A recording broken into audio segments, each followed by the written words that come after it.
Okay, call to order, Chair. I'm the Chair Pro Tem for now, Steve Wood. We'll do a roll call. Go ahead, Curtis. Banks. Callum. Absent. Wood. Here. Arakaki. Here. Ega. Here. Glenn. Absent. Fitch. Absent. Anderson. Conley. Here. Imamura Uru. Absent. Clark. Here. Mizusawa. Here. Chair, you have quorum with 8 members. Okay, all right, Honolulu Fire Department. Okay, skip them. Okay, Honolulu Police Department. Oh. HPD.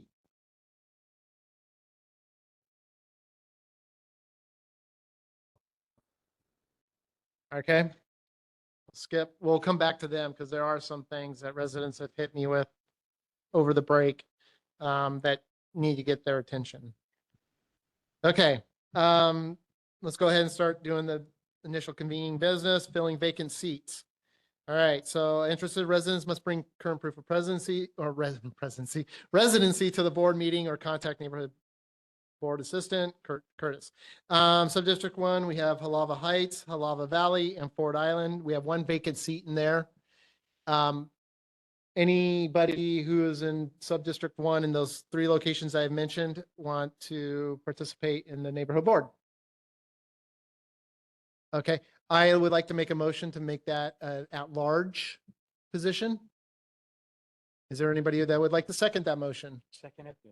Okay, we'll do Tracy. Tracy seconds that motion.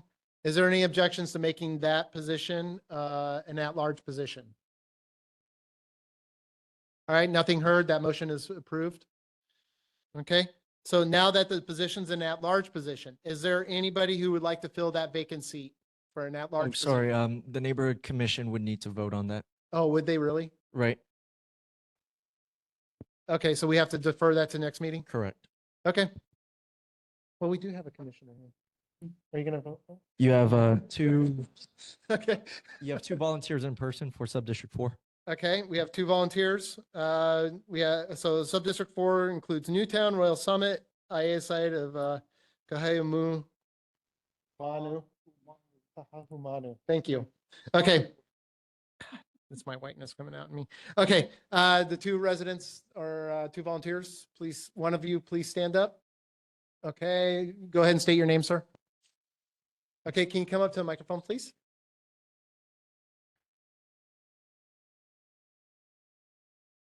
Okay.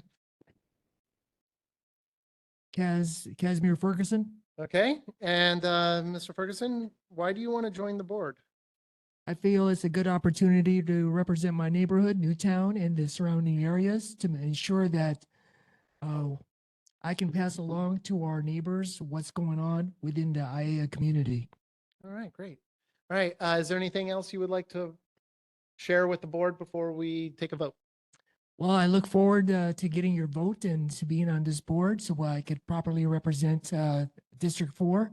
I come from a background, I'm currently a homeowner as well in San Diego, California, and I'm a board member for my HOA, so I bring with that some experience and some understanding of what takes place within the governance of a neighborhood or an area. Thank you. Okay, great. What do you do for a living, by the way? I'm retired. What were you doing before you retired? I was a project manager for the Department of the Navy. Oh, okay, great. All right, good. We could use some of that expertise on this board, actually. Okay. All right, questions, board members? Lawrence. Oh, how long have you been living in Hawaii? Since 1984. And as far as living in ʻAiea, I've always maintained residence in ʻAiea, but I moved back in January of this year from San Diego. thank you. Okay. Any other questions, board members? Jane. You said that you wanted to represent your District 4, but this is an at-large position, isn't it? No, it's subdistrict 4. Fine. This is District 4. Okay. Any other questions? All right. Anybody want to make a motion for Mr. Ferguson to join the board? Okay. Anybody want to second that motion, Richard? Okay. Any objections? All right, nothing's heard. Sir, welcome to the board. Okay. And you also have one more volunteer. Hey, we have one more volunteer. Kathleen, Hey. Kathleen Maeda. Oh, Kaz, if you could sit at the table, please. Yeah, you don't need to sit over there anymore. Okay. All right. Welcome. Thank Hi, you for volunteering or putting your name up. Kathy forward to this. Maeda. I live in Newtown, Yes. and I guess I am like Kaz. I've heard that Newtown has not been represented for a long time, and I feel we need representation. I agree with that, especially with the latest things that have been occurring. Yes, thank you. So, okay. All right. So same questions, right? So why do you, outside of Newtown, why else would you want to join the board? As I said earlier, I have been on the board of Mhm. Newtown, Mhm. and I feel now I can spread my wings a little bit Okay. further. Good. All right. Okay, let's defer over to board members. Any questions for? Okay, no. It's a District 4. Yeah. Any other questions? Okay. All right. Well, we'll make this quick and simple then. Okay. What was your last name again? Maeda. Maeda. Okay. So who wants to make a motion for Miss Maeda? Yeah, Maeda to join the board. Okay, Jane. Okay, 1 second. Richard. Okay. Any objections? Okay, nothing heard. Welcome to the board. Thank you. All right. All right. Whipping through. And we'll take a quick break. Yeah, we'll take a quick recess so you can swear them in.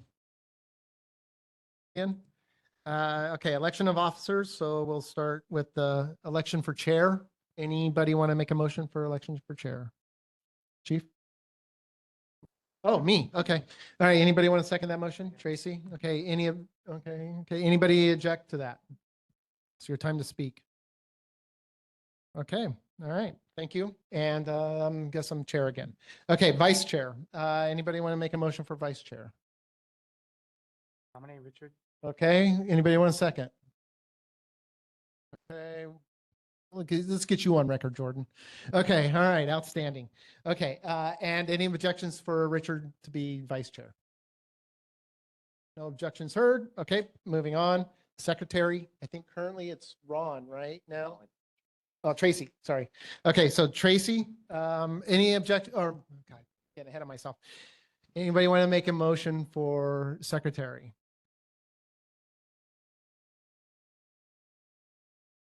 Okay, Richard. Okay, for Tracy. Okay. Anybody want to second that motion? Okay, Lawrence. Okay, any objections?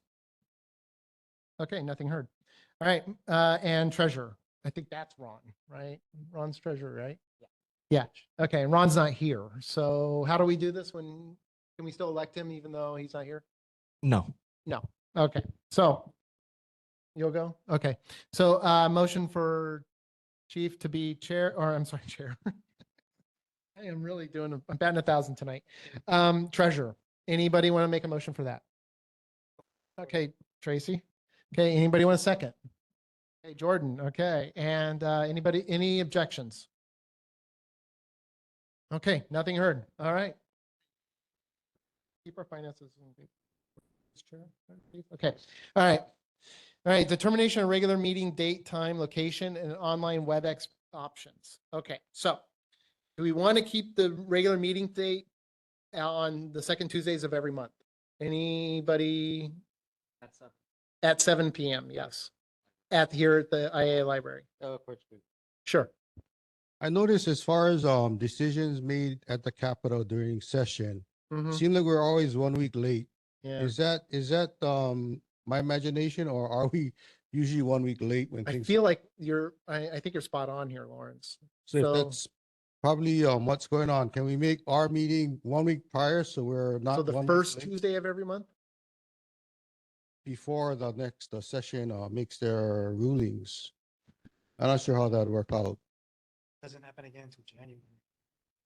So Senator, what do you think? I know, but I'm asking for your advice.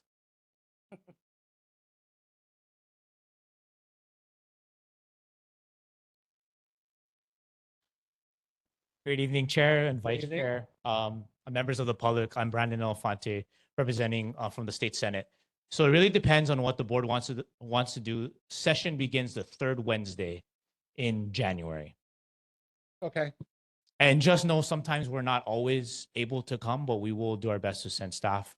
As you know, I do my best to show up when I can, but sometimes there are just some long days and nights. So a lot of the work is done during the interim beforehand. So a lot of the bill introduction deadlines are usually that last week in January. so if you were to give us some advice in terms of like when we should schedule our meeting so that it preempts any kind of actions that happen at the legislative level, when would you say that should occur? Well, you'll have meetings leading up all the way for whatever you decide. I do think that what the board did in making it on the second Tuesdays, so it doesn't fall on a Monday, has been helpful. Okay. So that it doesn't fall on a holiday, but it's really up to the board and what you want to decide if you want to move it up earlier based on the concerns raised from board member Higa. But I'll defer to the board as that is your collective decision to make. So a Tuesday is better than a Monday. It's definitely the case. Reasonably speaking. And I'll also just mention, I know Councilmember Cordero is also here too, that does not prohibit the board or individual members from reaching out to your elected officials by email, Mhm. phone calling us, letters. So there's always that option that's 24/7. What do you think, Richard? It also depends on the legislative session calendar. It's generally the same schedule each year. But it can change, right? So if we're one off, if we so if we move the meeting up, right? I mean, it depends again on the session calendar. So I don't think we would necessarily know the impact of changing our schedule. Also, I wouldn't be able to do first Tuesdays if we moved it. So Okay. Sherwood, can we defer that to our next meeting so everybody can check the calendars? Yeah, Because I'm not sure what holidays falls on which day. okay, And I'm not sure as far as their session schedule, how their session schedule goes also. okay, well, But Chair, yeah, if we make it for next board meeting, okay. thank you.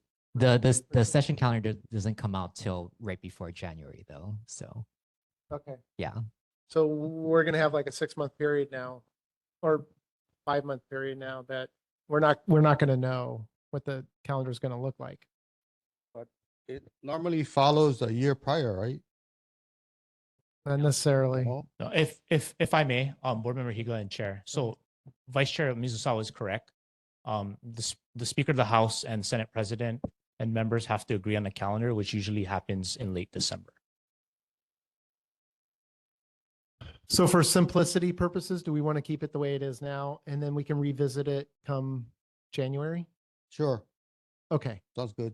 okay, Thank you. Good. Thank you. okay. Okay, and then do we also want to keep the online WebEx option? I personally am for that, but anybody else? Okay, so let's make so the motion that I need somebody to make would be keep the meeting date for the second Tuesday of every month. The time will be 7 p.m. Location will be here at the library, and we will keep the online WebEx option open. Okay, you want to make that motion? Okay, anybody want to second that motion?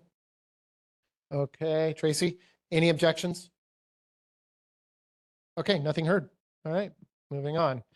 Determine recess schedule. We can have 3 recesses every year. They can't be consecutive. So right now the recesses occur in June and in December. Do we want to maintain that schedule? There's a holiday, No. Veterans Day, November 11th. Yes, so we're gonna have to determine if we want to make a recess in November or December. It can't be both. Or we change the date for our meeting in November to another date, like the Wednesday or the Monday or something like that. So because of Veterans Day. So let's first talk about the recess. Do we want to keep the recesses for June and December? Any objections to that? Okay. Now let's talk about the November timeframe. We're going to have to, do we want to change the schedule or do we want to recess in November? Because if we recess in November, that means we can't recess in December. Anybody want to Can't do July because we have June. We can recess in August. But that still doesn't solve our November issue.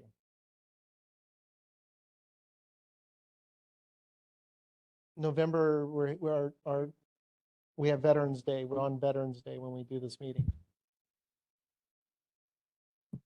Okay, so do we want to reschedule the November date to like a Wednesday, the second Wednesday of that month? Does anybody got any objections to that? You would need to have this facility confirmed too, just. That's fine. I can work Okay, that out. great. Okay. Mhm. It says up to three recesses. I thought we had three recesses during the year. Oh, though. this We're is a having new two board right term. now. July and no December, right? Is what you're saying. right? June and December. Yeah, June and December. When was our other recess? August, right? Yeah. Was it August? Yeah. Yes, I Okay. have it up here. Your board recess in August, December, and June last board term. Oh, okay. I am losing my brain. Okay, all right. So we'll have 3 recesses and we'll reschedule the November one to the second Wednesday contingent on availability with the library. Okay? Anybody got any objections to that? Okay, want to make a motion? All right, so we're gonna have 3 recesses. June, August, and December. We're gonna reschedule the November meeting to the second Wednesday, the day following. So just to Veterans Day. confirm, next month is a recess, Next month is a Okay. recess, and then June of 2026. right? Okay. All right, anybody want to make a motion for that schedule? Okay, anybody want to second that motion? Okay, any objections? Okay, moving on. All right, adopt board meeting rules of participation.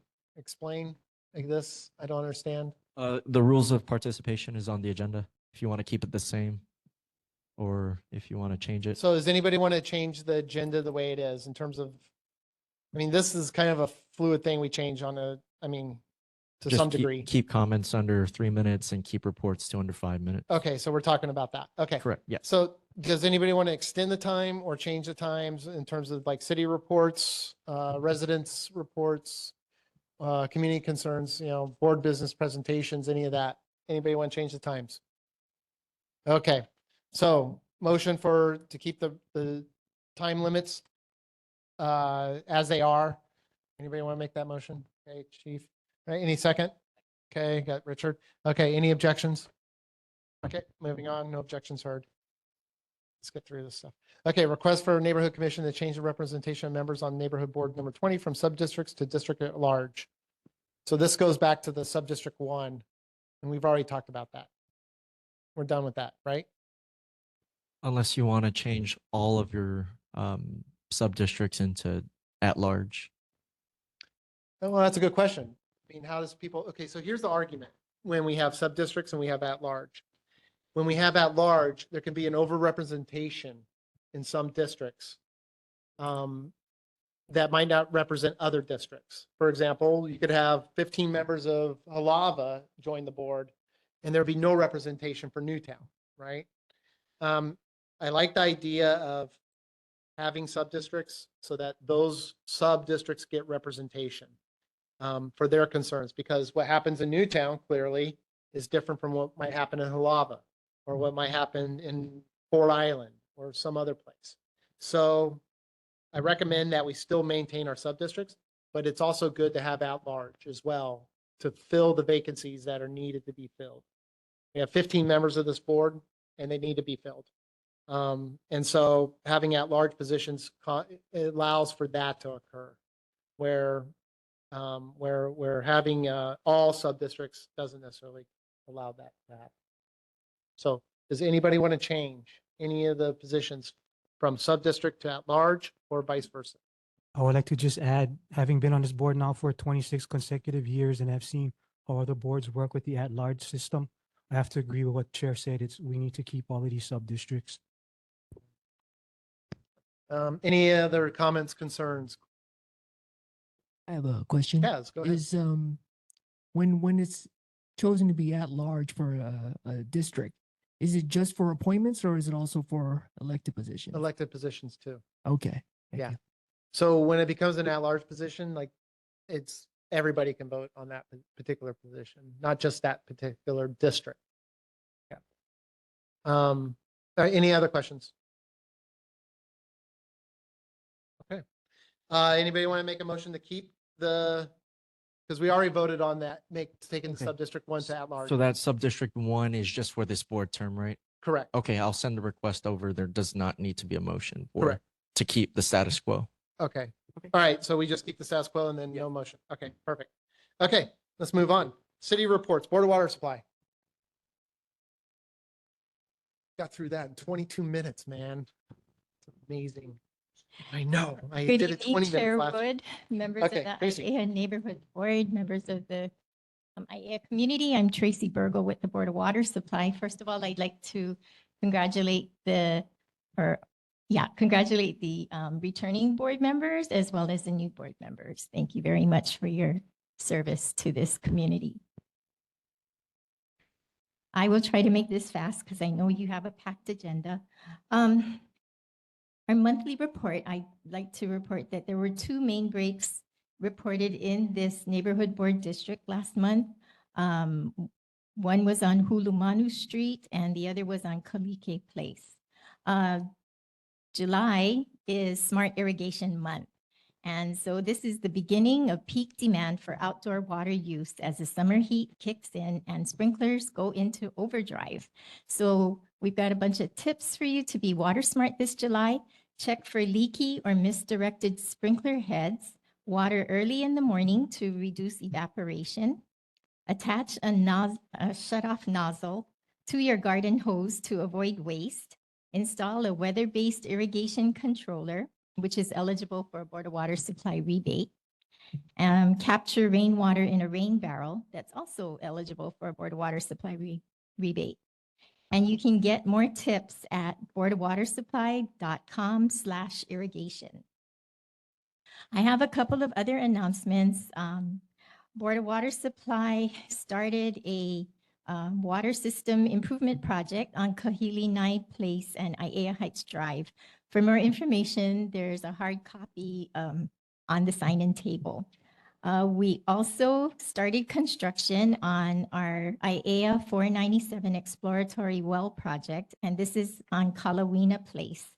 The well is being installed to locate new drinking water sources to help capacities lost due to the shutdown of the 3 drinking water wells in the ʻAiea and Halava areas in response to the Red Hill bulk fuel storage facility contamination crisis. We did notify nearby residents on that one. We're also planning to install 2 nearby monitoring wells.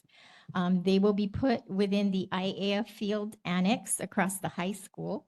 The wells will help monitor groundwater quality in response to the Red Hill fuel releases.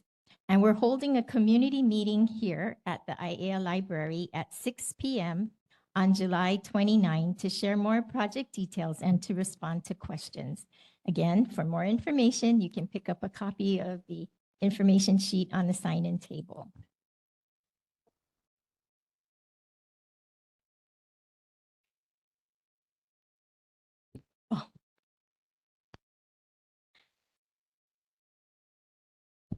Okay, and then wait. We had questions from board member Higa in May. So one of your questions, board member Higa, was chemicals in the water. So since the discovery of chemicals such as PFAS in the water, is the Board of Water Supply taking any proactive steps on filtering out these chemicals? If so, what are they? And our response is Board of Water Supply will be installing a granular activated carbon treatment system at our Ka'amilo wells in the next several months. And we will be coming back to the board with more details as we near installation. Your second question had to do with the Federal Tort Claims Act. You asked, now that the Navy has been held legally responsible for the damage caused by the Red Hill fuel spill, what is the update on the Board of Water Supply's FTCA? Has there been any progress in moving forward the Board of Water Supply's claim? Our response is on July 1, the Board of Water Supply filed a federal lawsuit against the United States Navy. For more information, please pick up a hard copy of the July 1 news release on the table. And that's the end of my report. Any questions for Board of Water Supply? Oh, just a comment. If Yep. the Board of Water Supply is in or is found I guess that their lawsuit is valid and the claim is fulfilled. My only comment is I prefer the Board of Water Supply keeps all the money. Because a lot of times the money goes back to the state general fund and the money never reaches the intended person who's filing the suit. Just like that tobacco lawsuit, I believe. It went back to the state general fund and the state is just pulling that money and spending it how they see it's best for the state. But I'm not sure. I don't think it's possible, but it's just a comment. I'd rather see that money all go back to Board of Water Supply. Thank you for that comment. I can let you know that the Board of Water Supply is financially independent from the city. And so whatever monies come to the Board of Water Supply will stay with the Board of Water Supply. All right, any other questions? Hey, community members, any questions for Board of Water Supply? Okay, nothing heard. Thank you, Tracy. Thank you for your kind attention. Yeah, thank you. Okay, moving Question on. online. Oh, there is a question online? Curtis. Oh, man. Hi, Okay. worst case scenario, if the lawsuit does not produce finances in favor of the Board of Water Supply, because I know that a huge part of this lawsuit is due to the extreme costs that were involved that Board of Water Supply picked up and that ultimately was kind of passed out to the customers, you know, by need. But if there is no win, then is there going to be additional costs passed on to the customers for the expense of the lawsuit, or how does that handled? That's a very good question, and I will return the next meeting with a response to that. Thank you. Thank you. All right, any other questions? Community members or? Okay, nothing heard. All right, thank you, Tracy. Now you're free to go. Thank you. Okay, Mayor's office. Hello, this is Haku. Can you hear me? Yes, we can. Good evening, Chair Wood, board members, members of the community. I'm Haku Millis. I'm the director for the Department of Design and Construction. I have quite a few issues here, so I put the mayor's newsletter link in the chat for everyone to check out. Jumping into the issues, there was a question, illegal short-term rentals or STRs. What is the city doing about issuing fines to the companies and property owners of illegal short-term rentals? DPP responded, Department of Planning and Permitting has issued over 1,000 notices of violation since the implementation of Ordinance 22-7, which restricts STR operations without proper permits. Initial violations can result in $1,000 daily fines if not corrected within 7 days, and $10,000 per day for recurring violations. We continue to explore and strengthen enforcement in order to increase compliance, including the possibility of partnering with major platforms like Airbnb, VRBO, and more, effectively identify and take action against illegal short-term rental operations. There was a question about tree droppings. Fruits and leaves have been dropping from a tree on private property onto public property at the intersection of ʻAiea Heights Drive and Hakina Street. What is the process to notify the property owner about maintaining their tree? DPP replied, there are 5 trees that feed into this intersection. Please provide a specific address related to your concern. There are several methods available to submit complaints. Here are just a few. You can use the city's 311 app, which allows you to upload photos. That can be very helpful. You can email DPP at, the email address is dpp@honolulu.gov, or you can call 808-768-8127 for assistance. If a violation exists, a notice will be sent to the property owner. Question about ʻAiea District Park benches. Can concrete slabs be placed under park benches to prevent grass from growing under the benches? DPR replied saying, thank you for the suggestion. They will assess the benches at ʻAiea District Park to see if concrete slabs can be installed to reduce grass growth and improve maintenance. Your input is greatly appreciated. Newtown neighborhood parking lot. A resident reported the parking lot on Lulu Street for the Newtown neighborhood park closed on the weekends, which leads to parking and traffic on the already busy ʻAiea Street. Is there a reason why the parking lot has different hours than the park? Can the parking lot be open on weekends? DPR responded that the first cattle gate in the driveway is located on the property, by the Newtown, which is owned by the Newtown Association.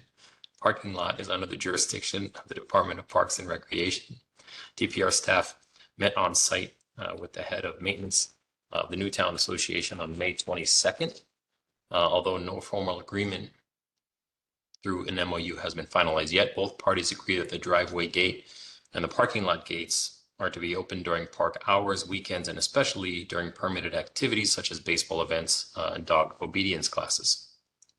Staff will be unlocking the parking lot for public to use. A draft MOU is in process of getting its approvals. My last issue is a digital payments request for the bus and Skyline. When will the bus and Skyline launch a digital holo card or start accepting tap to pay methods on the bus and Skyline? DTS provided a response that they're in the process of amending the holo contract to implement open payments. This will allow customers to tap their credit cards or use mobile wallets if they have a credit card loaded for adult fares only. The target for implementation is March 2026. That is my report, and happy to take any questions you may have. So let's go back to this pickleball court and concrete under the tables. What was your resolution to that, Haku? So DPR responded about the request for concrete under the benches. They're going to assess the benches at ʻAiea District Park to see if concrete slabs can be installed and in order to reduce grass growth and improve the maintenance. So DPR is going to take a look and assess the situation. Can you make sure you brief that back to us on the next board meeting? Sure. We will double check with them and make sure that that is being completed. All right, thank you. Board members, any questions for Mayor's office? Lawrence? As far as the parking at Waimalu Elementary School, I know it's been brought up several times if that parking could be open during the weekends when they have baseball.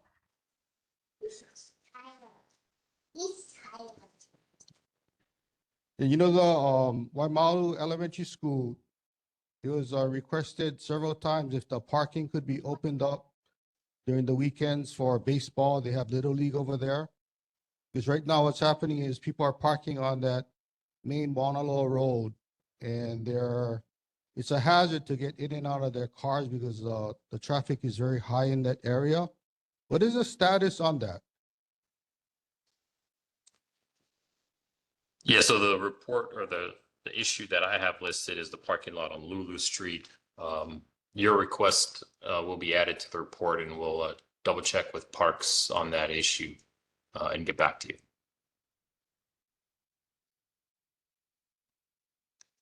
Thank you. Okay, board members, any other questions for the Mayor's office?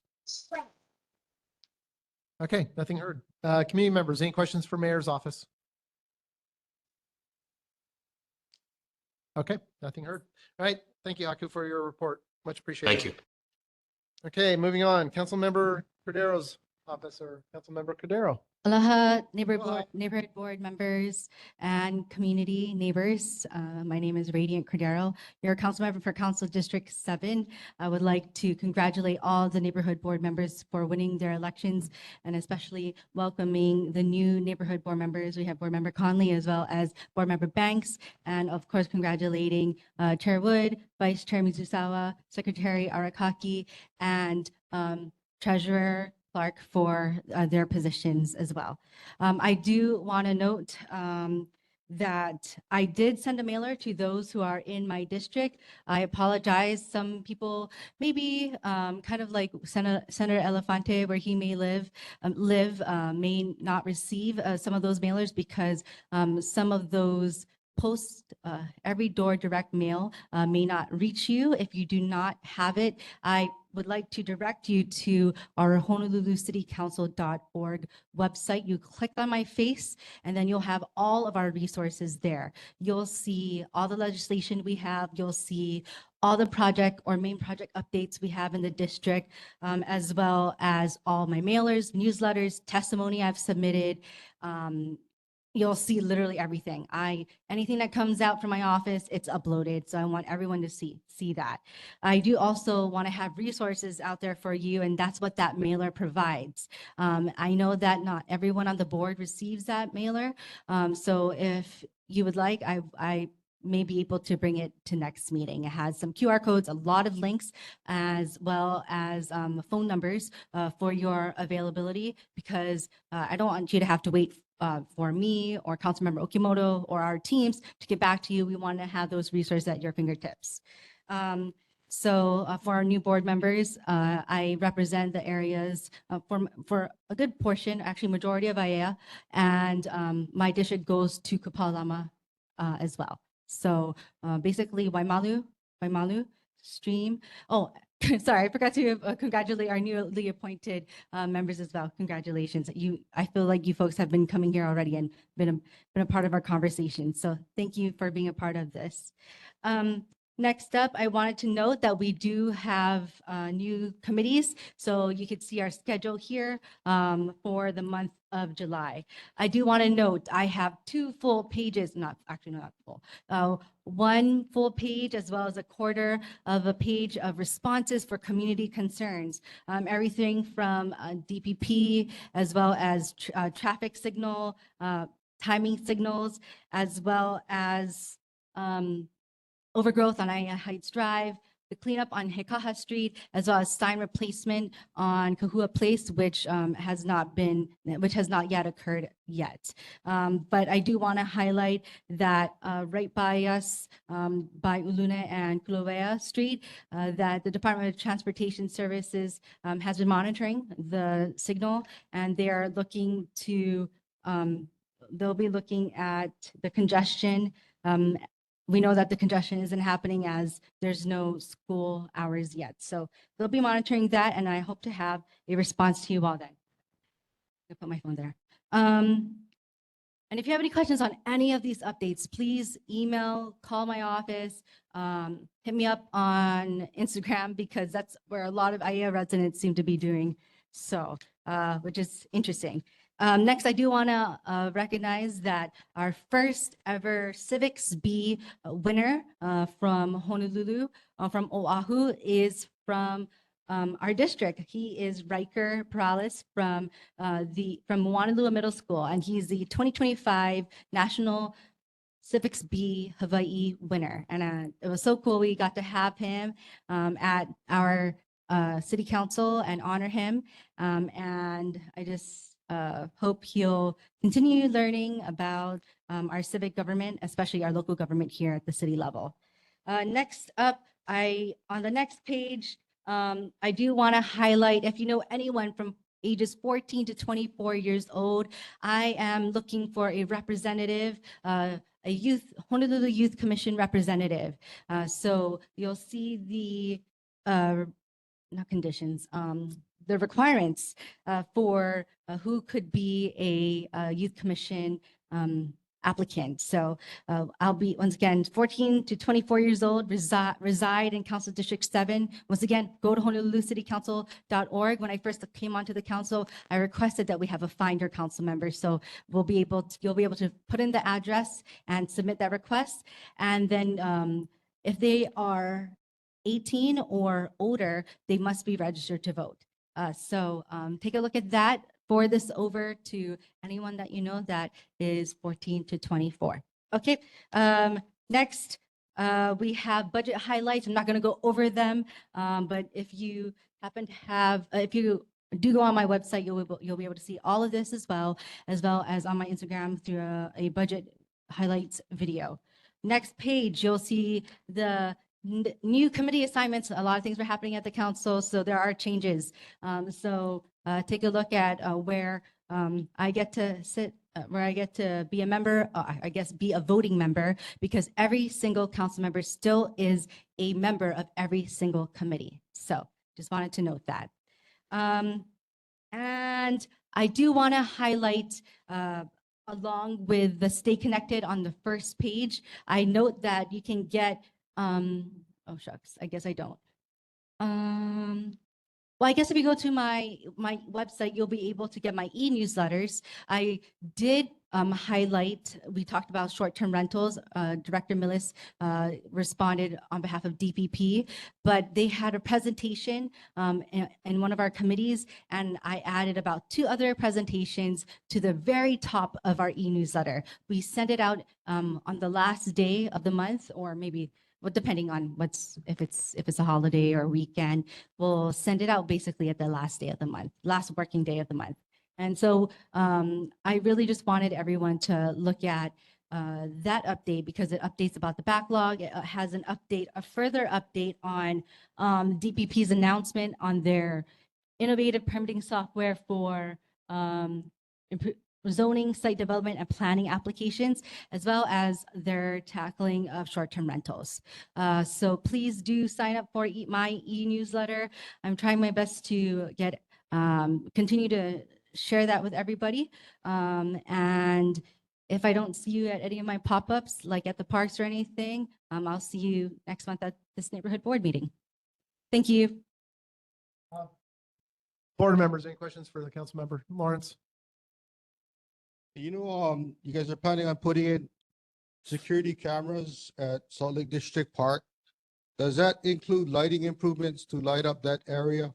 Thank you. That's a great question. That's another bulk item, as well as I think I put in for 2 bulk items in the budget. So yes, we also included that. And another one is in Moanalua Community Park, and I think Halaba, I believe. So yes. Because a lot of times if the area is darkened, then more crime is committed in those areas. So did you guys ever try just lighting up that area by the bathrooms more to see if that would deter crime? No, the answer is no. But the problem areas are namely by, where I guess the rec room is, as well as where it goes into the gym or into the pool area by the bathroom side. So that's where I think a string of break-ins have occurred at that area. Can you guys look into that as far as lighting up those areas? Yeah, yes, definitely. Thank you. Thank you, Board Member Higa. Okay, board members, any other questions? All right, I got one for you. So this Halava stream dredging, 500,000, what does that entail? Do you know? Oh, Haku, do you know too? Maybe Haku might know. Yep. If he's still on. Yeah, I gotta check on that one. Okay. I'm not sure off the top of my head. Yeah, because I remember like before COVID, there was discussions about dredging that Halava stream, right? For flood control. Yes. And Hey, Chair, real quick question. Is that in the CIP or the operating budget? CIP. Second bullet. Yeah, I'll have to check out that one and get back to you. Yeah, and I remember at that time before COVID, I think the estimate was like $5 million to do the project, roughly. But if you guys could put me in contact with whoever the project lead is on that, that would be great. I appreciate that.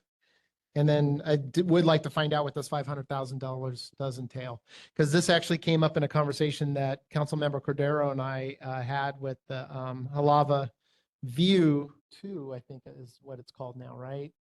Naluna. Oh yeah, that's right. The new building that's been built over there. That I invited all the board members to attend, if they so choose. But it came up in that conversation as well too, because they're butt up against the stream as well there, and they have a lot of mangroves, and they're like in a major flood area, and they've done some mitigation factors at that building to accommodate any kind of flood activity. But yeah, I think it was 30 years ago when the mangroves were roughly, it was about 30 years ago when the mangroves were cut out of there. And that growth hasn't been changed since that time. So, yeah, more discussion on that. Okay, that's my soapbox. Thank you, Chairwood. I do also note during that site visit that there was some dredging that occurred the first quarter of this year. And so hopefully Director Millis and I, or maybe Director Millis, well, John Kempo on who will give that report next month. But hopefully we'll be able to give an Okay. update as to where and what that money will entail. Also, like, I kind of like to know what happened to that project. I know COVID kind of disrupted a lot of different things, and I think that one just dropped off the radar, the major project for it. But yeah, I like to know what this is going to entail. Okay. All right. Community members, any questions for council member? Okay, nothing heard. Okay, thank you. Thank you. Okay, council member Okimoto's office. Aloha, this is Pua from Councilmember Okimoto's office. Councilmember apologizes she cannot attend the meeting tonight. I just wanted to our office wanted to congratulate all the new neighborhood board members for the new term, which is the next 2 years, and congratulate all the new executive members such as chair, vice chair, treasurer, secretary. We already sent out the mailers for District 8 at the end of June. We did make copies of the mailers that my office manager Jocelyn brought as handouts to the board meeting tonight. We also have our July newsletter available as handouts tonight.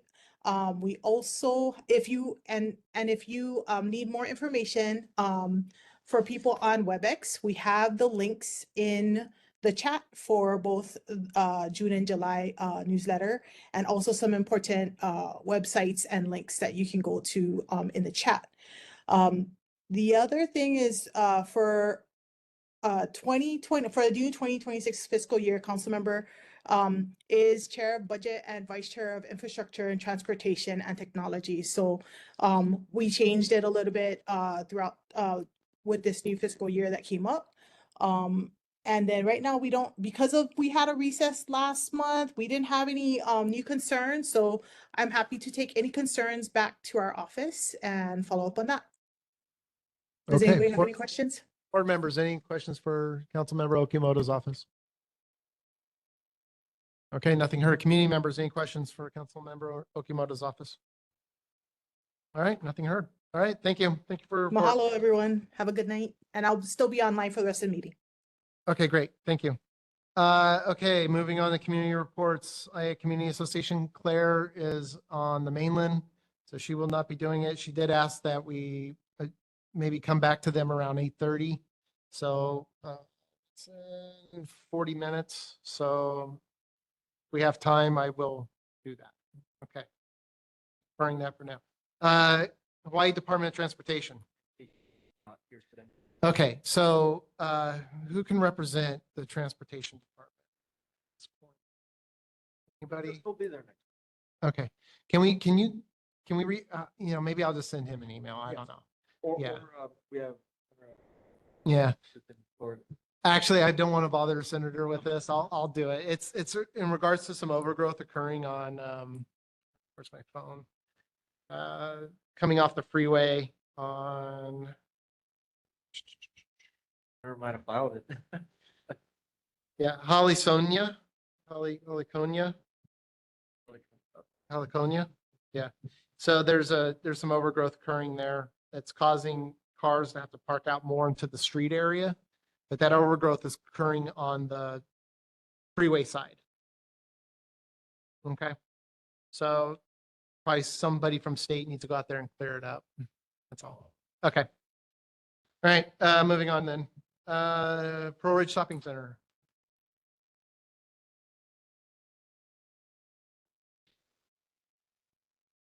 Okay, Chair Wood, members of the board, and newly elected members of the board. My name is David Chanelli. I'm the general manager at Pearl Ridge Center. And I would just like to highlight 4 or 5 of the events on the handout. First, the interactive butterfly experience is still going on. That's being held in our Maka Center Court, and that will go on through August 3rd. The hours are Monday through Thursday, 11 a.m. to 6 p.m., Friday and Saturday, 11 a.m. to 7 p.m. and on Sundays, 11 a.m. to 5 p.m. One of my favorite annual events is coming up because it benefits literally hundreds of children in need within our community. And you may have heard of it. It's called Stuff the Bus. This is the partnership between Pearl Ridge Center, Ground Transport Inc., and the Hawaii Department of Education. And the premise is really just to accumulate and have donated new school supplies and footwear for local students in need. The donations will be distributed to the students who are homeless or in unstable housing, and that are enrolled in our public schools within our community. So we're asking for is donations of new notebooks, pens, pencils, backpacks, slippers, footwear. The community can drop those items off at various locations at Pearl Ridge Center, including Aloha Salads, Big City Diner, TJ Maxx, Five Guys, Lane Honolulu, Razor Concepts. And we also, Ground Transport actually brings up full-size yellow bus and places it in the parking lot, and that's where all of the items are actually stored. So again, this is a great event for us. Fusion Marketing Health Fair occurs August 24th from 10 a.m. to 5 p.m. at our Marcus Center Court, and just a chance to learn more about nutrition, fitness, mental health. I wanted to announce that our Village Market, which you may or may not have seen, is every Saturday. It's generally been held in front of the TJ Maxx in that parking area. It's going to be relocated starting this Saturday in the Sears parking lot area. And that event is held from Saturday, 5 to 9 p.m. And finally, back to school pop-up market. Several local vendors with several items for the back to school shopping season. That's August 7th through the 10th, 10 a.m. to 5 p.m. In our Marcus Center Court. Finally, just please visit our online website, pearlridgeonline.com, for more information on these events. Okay, any questions, board members? So David, why the move? Is there a reason for that move? Why what? Why moving it from TJ Maxx area? It's a little bit more room. Okay. They're actually, the number of vendors have expanded. So we're giving them a little bit more space now and feel like the parking is going to be a little bit easier for everyone. So you're saying it's been a success, then, is what you're saying? Saying what? Are you saying it's been a success? Yes, it has. Okay, It awesome. definitely has. Yeah. Great. Okay. Speaking of Sears, any updates? No. Okay. I mean, we have toured a few people through to do something maybe short term, like a pickleball, tennis court, baseball. But when you're trying to heat and cool 185,000 square feet, it's difficult to find a use. So short term, we just haven't found the right thing. And then long term, like a Target or a Sports Authority, something like that is probably several years down the road. Oh, Still. man. Okay. I know. I All agree. right. I couldn't have said it better. Is there any way because like, how has been the repurposing of the Bed Bath and Beyond? How's that worked out? That's worked out great. So the Okay. Kiki Kingdom Right. has been an awesome experience. Families seem to love it. The same operator is actually opening a new store inside the mall in Waimakai. Okay. He's a tremendous operator, and so we'll have a second. Is there any ideas on maybe doing similar situations with like the Sears there? with Like, I don't know, like you mentioned pickleball or, yeah, I mean, like we've like had a some Dave and interest. Buster's or some kind of entertainment venue kind of thing. That organization toured the property actually a few years Okay. ago, but No. they're All right. at Ala Moana. Okay. So How's the gym? so Planet Fitness is actually moving along very, very well. Okay. And well, keeping our fingers crossed, but even they suggest they could be open before the holiday, which was the original timeline. Okay. So it could be Before that. perhaps late October. Okay. And how about the nightclub? How's that working out? since we've Adjusted the hours? narrowed the hours, it's worked out much, much better for us Awesome. Okay. and the community. And your occupancy rate is doing well? Roughly about 98%. Perfect. Okay. So really kind of the Sears is the only thing that's kind of, yeah. Yeah, I got it. I got it. Okay. Has there been any consideration about maybe converting it to housing or? No, not that. I mean, we're just not, We're just not there yet. yeah. Okay. No. All right. Okay. All right. Okay. Community members, any questions for Pearl Ridge? Okay. Nothing heard. Thank you, David. Okay, thank you. Hey, just for the new board members, the reason why we actually have Pearl Ridge here is because David and I were talking several years ago. I think we talked about this, right? Where if you ever been to Europe, right? There's like a town square, okay, where basically like the town or the city get together and they do community group activities in those areas. I lived in Europe for many years, so I'm familiar with this. The idea with Pearl Ridge is to create that kind of same sense of community where everybody in the community can come together at one location and participate in events or just shared experiences. And so, so David's been really instrumental in doing those kind of activities. And that's why I have put him on the agenda and had him promote these kind of activities for the community to participate in. So if you're wondering why, for the new members, that's the reason why they briefed at this meeting. Okay. All right. Cool. Okay. Moving on. So Stadium Authority. I don't think they are going to, they are, okay. Aloha, Chair Wood. Congratulations to you, the re-elected and newly elected board members and officers. I'm Chris Kinimaka on behalf of the Department of Accounting and General Services for the new Aloha Stadium Entertainment District, and I'm joined by Samantha Spain from the Aloha Stadium. For NASED, many of you may have heard 2 weeks ago, we made the joint decision with Aloha Halava District Partners to extend our negotiations deadline for signing our agreements from June 30th to mid-August. And the reason for that was as the deadline approached, we started to realize we still had very important T's to cross and I's to dot to make sure that we can ensure best value for the state and the highest quality of our project. We're able to do so while still maintaining the overall project schedule, and that's the good news for us.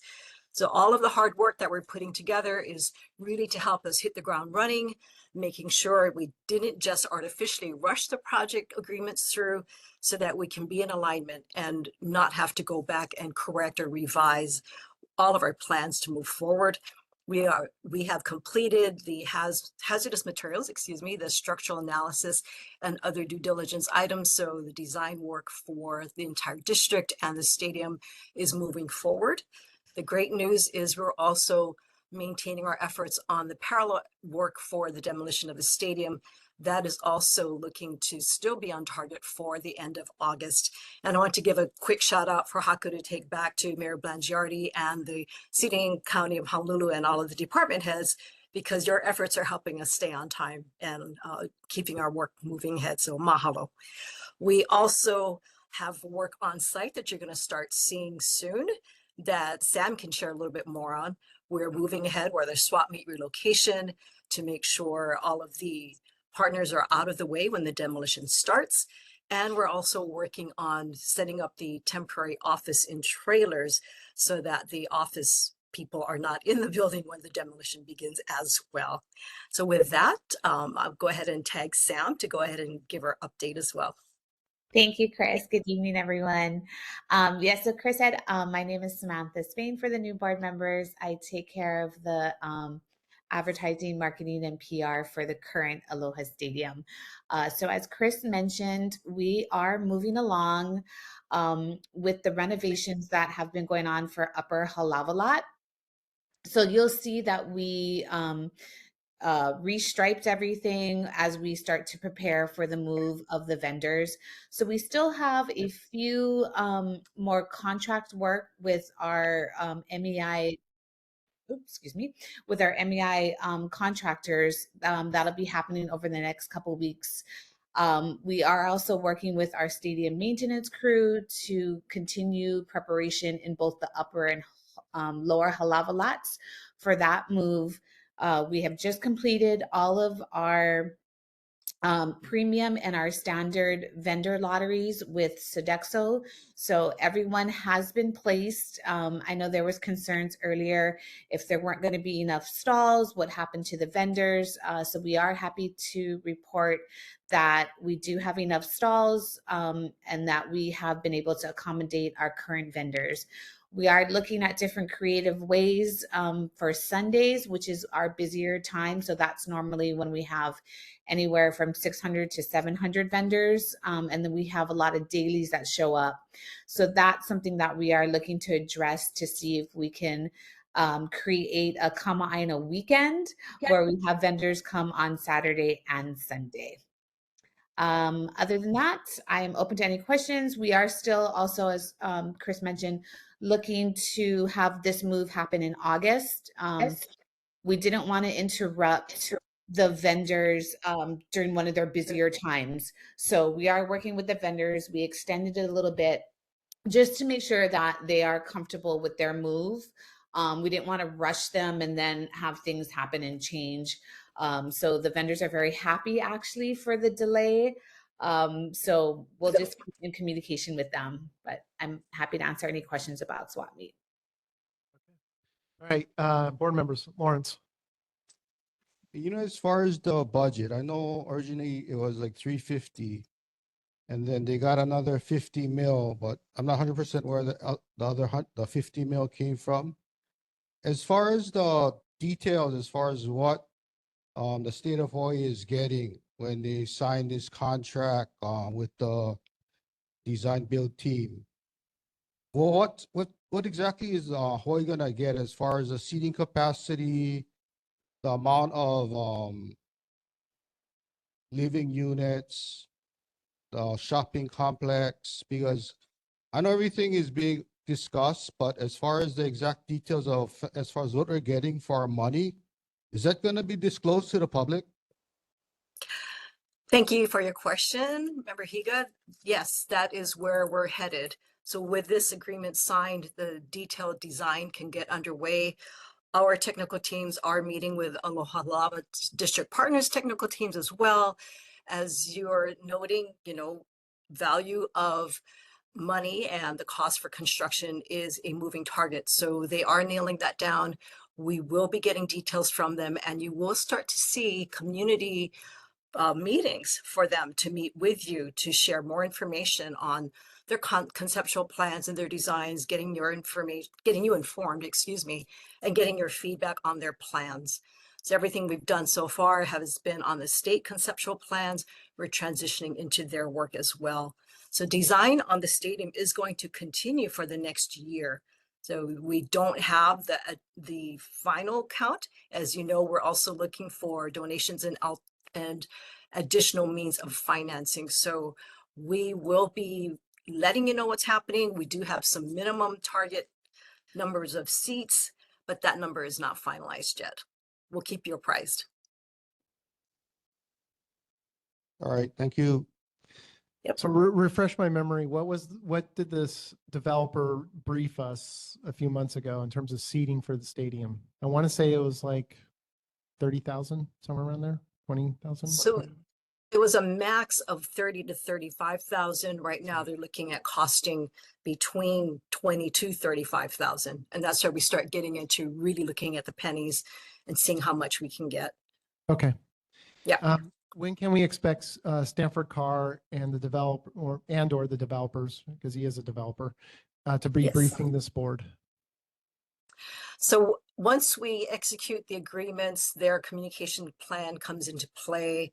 They are going to be running more of their developed conceptual designs past us. I would anticipate probably another quarter from now that they'll start talking. We'll encourage them to come in. Okay. And I appreciate you guys mentioning so with the delay, right? Because I think you guys were targeting June as the demo start. Now it's August. Well, June was the execution of the agreement. Okay. Yeah, exactly. So August was always our date for the demolition because we have long lead items that have to come in. And of course, all of the planning and the permitting has to go through as well. Okay, so we're still targeting 2028, September 2028 for that first football season for the stadium, the new Yes. stadium to be built, right? That's still our target, yes. Okay, awesome. Okay, Lawrence? So as far as the contract, once they sign the contract, there's not gonna be any input as far as from the public, as far as questioning or justifying the seating capacity or the number of rental units or anything happening. It's just gonna be take it for what it is and everybody's good with it. No, actually, like I was mentioning, that level of detail is not available to us today. Signing this agreement allows them to move into the more advanced stages of design. And that's where, getting the bids from their own contractors, getting materials costs is going to really greatly affect how many seats they can build. I can share that whatever number we end up with, the money we have at this time, the design is slated to allow for expansion or additional seating. So say we hit, and I'm just pulling out a number, say we hit 25,000 seats, we are looking at being able to create a structure that will allow us to add up to 35,000 or 10,000 more to get 35,000 seats. So that is something that's going to be in development over the next year. And certainly that's what we're saying. We'll keep the community involved in evolution of those plans. See, David's turned on his camera. Would you like to add, David? This is David Harris from our WT partnership. Thanks, Chris. You summarised the stadium process very well. Still under development, and even the contract, when executed, will likely consider the way that design continues to develop as well. And we are encouraging AHDP, the preferred offerer and expected developer, to be engaging with a whole range of different user groups about how they go through and refine the design. That's for the stadium. You mentioned number of residential units as well. So I think in AHDP's current design, they've mentioned around 4,000 units, which is around about what the state had in its concept design as well. But when the contracts are executed, there's not necessarily locking in the developer to provide exactly 4,000 units or exactly what number they have. The master plan in itself and the number of units, we're expecting the project to be built out over 20 plus years, maybe even 30 years. So the number of units will also kind of be in flux as they take down more phases.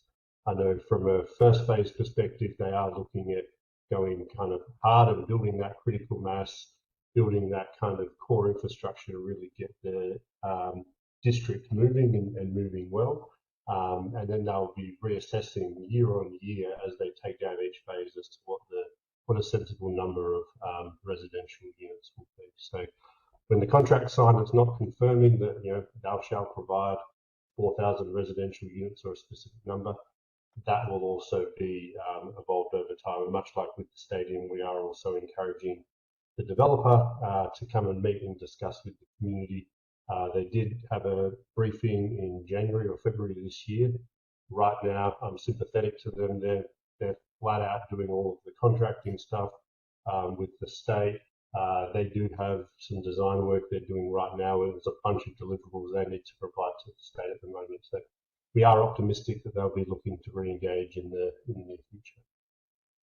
So the idea of community involvement does not end also with just that first increment. As you move forward with the different phases for the entire district, we anticipate continued community input and participation.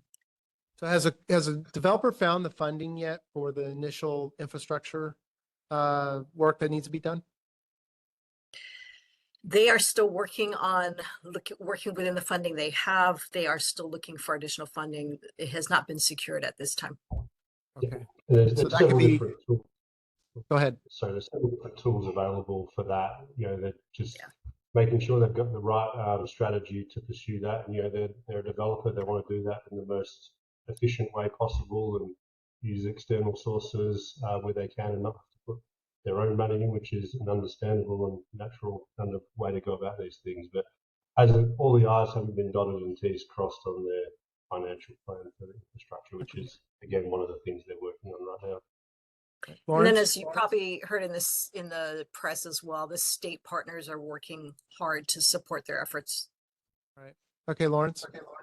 Just comments, as far as having floating numbers between a state which has a deep pocket and a developer and numbers that are not locked down, the advantage is always going to go to the developer. Any way that you can lock down numbers, say the cost they're going to charge per square foot for the living units and have some kind of escalation per year, at least that way you know what they're looking at as far as costs, and the cost is not going to run away.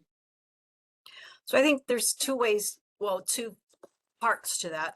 One way that we're controlling the state costs is the legislature has already told us we're not going to get any more money than the $350 million. So there is no real deep pocket to come back to for that. On the other hand, the developer is incentivized to make sure they develop their vertical construction, and that includes all the commercial and the retail and the housing, in a manner that they can be self-sustained. So they are going to be looking at the types of affordable workforce housing that they can put forth that would be best served for the community, but also balancing that with market rate income.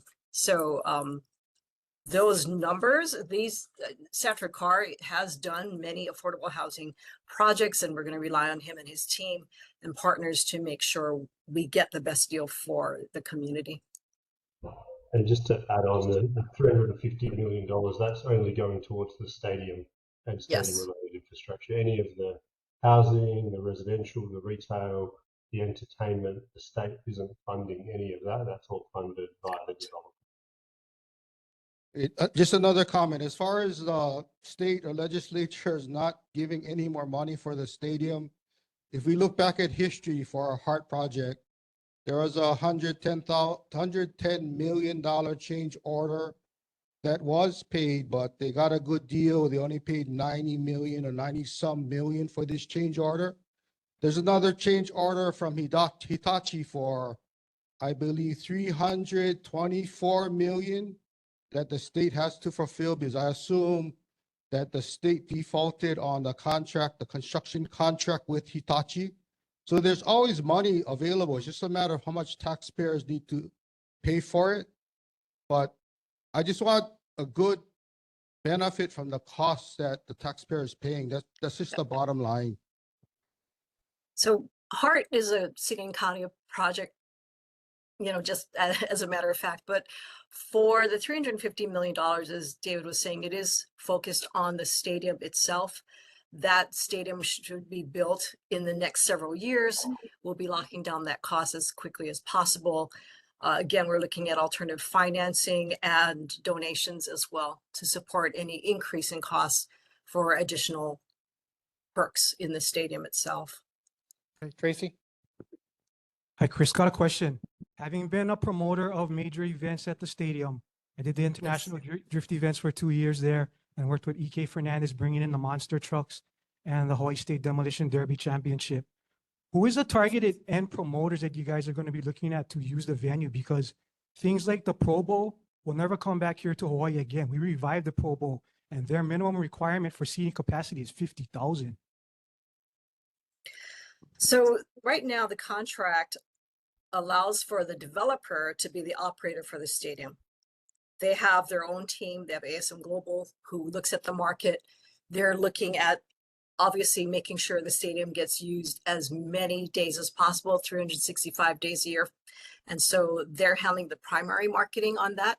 They do work with our stadium authority and of course other athletic local entities to look at their marketing, but I can't speak for them on how they're approaching the Pro Bowl, for example. No, David, did you want to add more? I was going to say, we're optimistic that the developer and its operator who is experienced will be looking to program this venue as much as is sensible. And I won't get into the specifics of the contracts we're negotiating at the moment and KPIs and all of that. But, we have foreshadowed and set as a big objective that we want this stadium to continue to be a community stadium and host community events, but also leverage the expertise of someone like ASM Global that does own a fair bit of content and does kind of schedule tours and have the ability to influence the direction of tours, to be able to also bring a lot of additional kind of tier one level content as well, big international type tours. So the short answer to your question is we're hoping that some of the types of events that were held in the existing Aloha Stadium will continue to be held in this new stadium.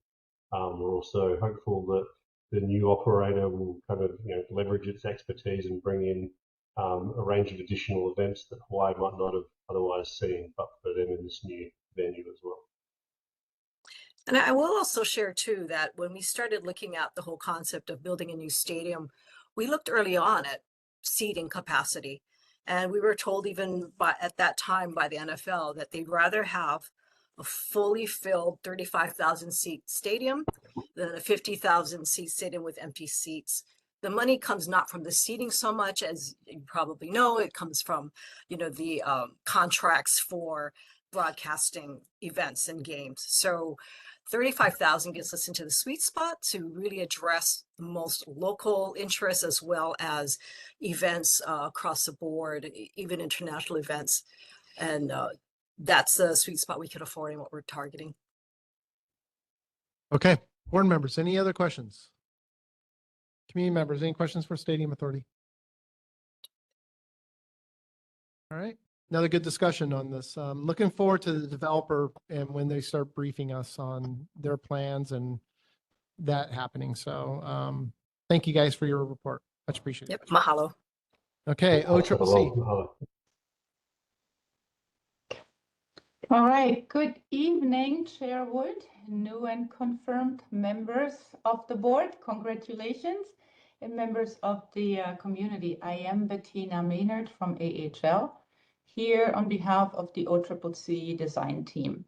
With me is Chris Gadosh from our team, who has assisted me with this presentation. Also here are DCR's Warden John Schell, Melanie Martin, who is the Deputy Director of Administration at DCR, and DCR's Tessie Fernandez, with the Business Management Office. Tonight, I give a brief update of the new Oahu Jail and maybe a little bit of a glimpse of what's coming up. Newsletter number 59 is complete. It will be mailed out tomorrow. I had hoped to be able to say you should have it in your inbox. It didn't go out tonight. It will be there tomorrow. It's something to look forward to. Some of the highlights are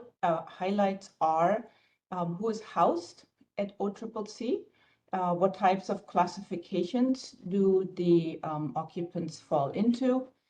Some examples are the type of the crime, the ethnicity, lengths of stay, and security classification, just to give you a bit of a glimpse there. There is a, quite frankly, enjoyable and sincere write-up about Mother's Day celebrations at WCCC in there. Looking ahead, we are touching on DCR's planning for new Kauai Community Correctional Center. And we're mentioning the OCCC's team attendance at the American Correctional Association conference. Next slide, insights on PBS. Some of you may have been able to watch this. It was the Oahu Jail update. Our very own John Schell, warden at OCCC, was a panelist. He was joined by KK Walker from Reimagining Public Safety Coalition of Hawaii, Representative Della Ao Belati. She's also the chair of the Public Safety Committee, attended, and lastly, Kristen Johnson, the Oversight Coordinator for the Hawaii Correctional Systems Commission. This event was moderated by Yunji Denise. It aired on June 26th. Some of the topics that were addressed were differences between jails and prisons. There was an update on current conditions at OCCC, Questions were answered about the site selection of the proposed OCCC, the new jail, transition and rehabilitation programs, staffing, and maintenance were other topics that were discussed. Overall, I want to point out there was an agreement that the current conditions at OCCC are neither psychologically nor financially sustainable, and that it is crucial that we house the occupants of OCCC in an environment that is beneficial to their rehabilitation and well-being. Next slide. The OCCC project team and their consultant WSP are engaging with state leadership about the P3 procurement process for this particular project type. There's a workshop that's coming up later this month. I mentioned this because there was a Civil Beat opinion piece in, I believe, yesterday's issue that incorrectly described the P3 process as privatizing the jail. That is factually incorrect. Please note that the state retains control and responsibility for correctional and rehabilitation services in the P3 as we are currently pursuing it. So in essence, and some of you might remember this little diagram here. In essence, the P3 provides private financing to alleviate large upfront funding obligation of the state. You can see the little bubbles, or one big and then the smaller bubbles at the top from the state indicate payments from the state, and then on the bottom from the developer. Both state and developer would finance the design building, with the design of the building. And then as the building is occupied, it is maintained as well as operated. It is maintained you could compare it to a warranty by the developer. So they continue to put money into our facility as needed, while the state makes payments for a certain period of time. What's worth mentioning here too is that the financing costs are offset by the savings gained in the project's overall life cycle through that third-party maintenance contract that I mentioned. Next slide.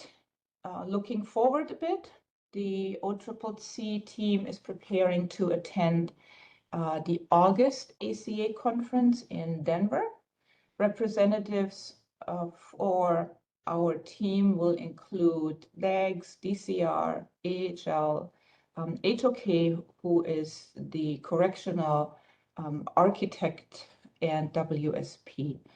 The project team will present updates on the new OCCC, as well as highlighting some of the sustainability goals for this project. This includes LEED and IECC compliance. We're excited to follow the Hawaii 2050 Sustainability Plan and apply some of the UN Sustainable Development Goals. It also touches on, and we didn't include that in the slide here, the benefits of WELL, W-E-L-L, which is a system that rates interior spaces based on the impact it has on their occupants.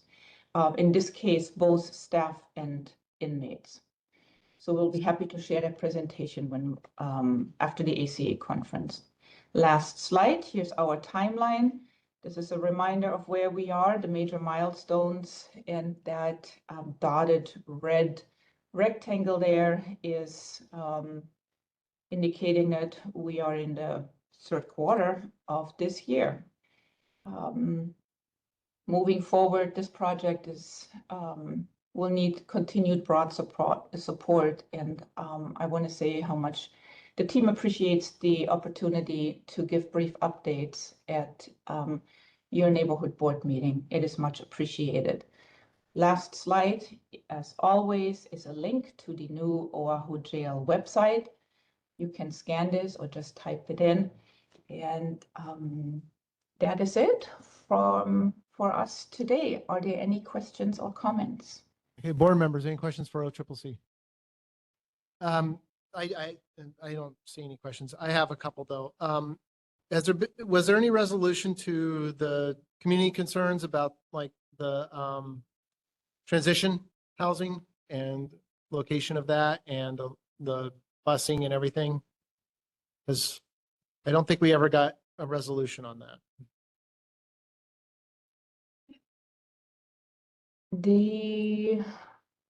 I remember this was a while back. If Warden Shell is still on, he has his camera on. John, are you able to briefly answer this? Yeah, we don't have a resolution on it, but we are aware of the issue. So Okay. one of the things that we have to know about the busing is that's not state business, that's city and county. So it'll take some negotiation there with them. I'm an advocate for it. I know that per Mr. Johnson, our director, he wants to move forward with a transition center at the site. That's currently what we're discussing and planning. Although I have to say that the plan is still in flux. There isn't an official hard and fast plan. We're still in those stages where we have to look at things and do the planning around that. So I don't really have an answer for you. There's not much that's changed on the issue because we haven't moved into that phase where we'll actually be doing hard development of an actual site. So hey Warden, when do you think we should bring this back up again then? Well, we need to stay on it. You know, this is one of those things that I bring up when we have meetings with Mr. Johnson or even with AHL to remind them that this is a concern that the public has. So it's top of mind, but no decision has been made yet. Okay.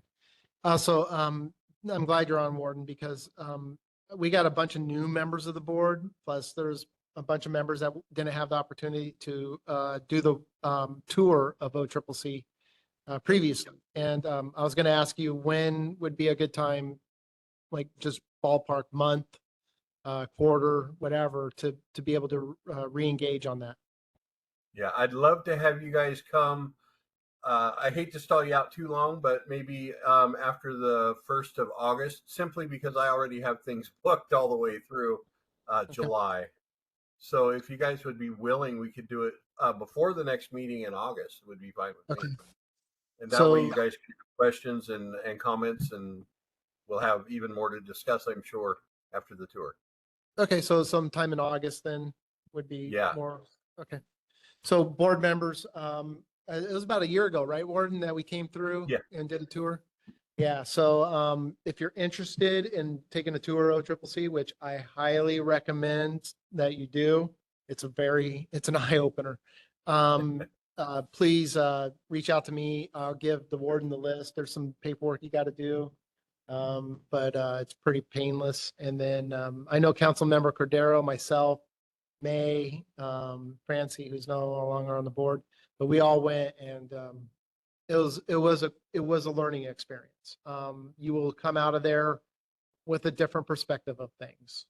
I guarantee it. If you don't, there's something wrong with you, I think.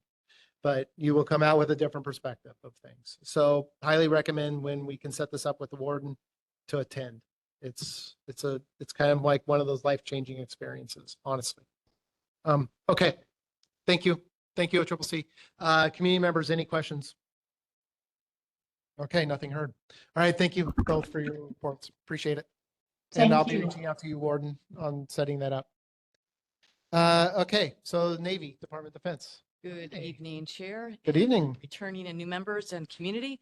Lydia Robertson from Navy Region, Hawaii. I'll provide a few updates. I already emailed the report, so I'll just hit the highlights. And then Steph Abdul should be online from Navy Closure Task Force Red Hill to provide updates and answer questions as well. Our Mo'olelo, we printed it out and it's on the table there. We talked about the water quality reports that we posted on our website. Monthly ship tours, looks like we'll be able to start those again, even though force protection condition hasn't changed. We're able to change the trusted traveler. So we might be able to do the Saturday ship tours. Happy to take folks, just email me, let me know. Community white boats, the next one we have scheduled is Friday, July 25th. There is going to be a draft environmental impact statement for leased lands over in Kauai at the Pacific Missile Range Facility. Public meetings next Tuesday, Wednesday, and Thursday from 5 to 8 p.m. in Lahui, Kekaha, and Kapa'a from 5 to 8 p.m. They will be in person, but also online. There's a website in the report for information on how to get info on those meetings. And you can email me and I can send that information as well. I will turn it over to Steph to provide updates on Red Hill. Good evening, Chair, board members, and newly elected board members. I'll be real quick. I have the coming up is our quarterly open house in August. And I believe it'll be August 20th on a Wednesday at the Oahu Veterans Center. I still need to solidify the venue. But it should be at the Oahu Veterans Center on August 20th. Please come down. It's for the community. You'll learn, from the experts, be able to ask them questions and speak with them. So it's very beneficial to come to the open house. And then we have our latest 16th weekly edition of Red Hill Highlights available, and I'll put the links in the chat box. And then we also have our tank closure plan supplement 4 to the regulators and supporting documents that are all up online. And that is it for my updates. And I've been away on maternity leave, but it's good to be back. Thank you. And then just one other point I wanted to bring up. Thank you to the board and Senator Elefante for bringing up the Greenbelt issue along Ulune. I drove by it on the way here tonight, and it looks like it has been cut back, at least that section. So appreciate you all bringing that to us so we could address it. Okay, thank you. Lawrence. What is the status of that well that's serving the Navy residential homes? I know at the last board meeting, you guys are looking at bringing that well back online by putting in those GAC filters, granular activated charcoal filters. What is the status? Did you guys start that project yet? Steph, do you have an update on that? Yes, are you speaking of the Navy ʻAiea Halava shaft reactivation? That's correct. Yep, we're preparing for the reactivation of the shaft following the shaft's completion of a Hawaii Department of Health approved pilot study and following its compliance with the regular reactivation conditions. Okay, that was the status you guys gave at our last board meeting. Has there been any movement on that? I believe we're still, since we're working with Department of Health, they will be the ones to let us know when it's approved and to move forward. So we have not heard from Department of Health yet. Okay, as far as From what I understand. our legislatures or our state people here, can somebody find out from Department of Health what the status is for bringing those wells back online?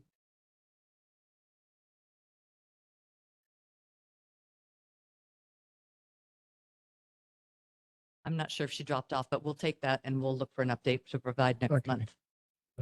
Thanks, Lydia. Thank you. Okay, any other questions? Lydia, can you expand on the ship tour thing again? Because for new members who are Oh, not absolutely. familiar. We have several Navy ships in Pearl Harbor. We've opened tours on Saturday mornings. Makes it easier for those either dealing with school or with work. So from about 9 to 11 on Saturday mornings, we meet people outside the gate, bring them on, go for a tour on board one of the ships from about 9 to about 10:30. We can take max 20 people. We've had some really great response. Some school groups, some other neighborhood boards have attended, different community groups, et cetera. So happy to provide those dates as soon as we can confirm them. And this is the main Pearl Harbor gate, correct? That's correct. Yes, at Nimitz, the Pass and ID gate. That's correct. Okay. And then if we get the date sooner than the next board meeting, I'll send those to you, Chair, and then you can send them out to the. Okay, thank you. Okay, community members, anything for Navy DOD? Nothing? Okay, thank you guys for your report. Much appreciated. Okay, Hawaiian Electric. Are they on? Sorry, Mr. Wood, did you want me to still speak on Red Hill Registry? Oh, yes, please. I'm sorry. Go ahead. No, That's okay.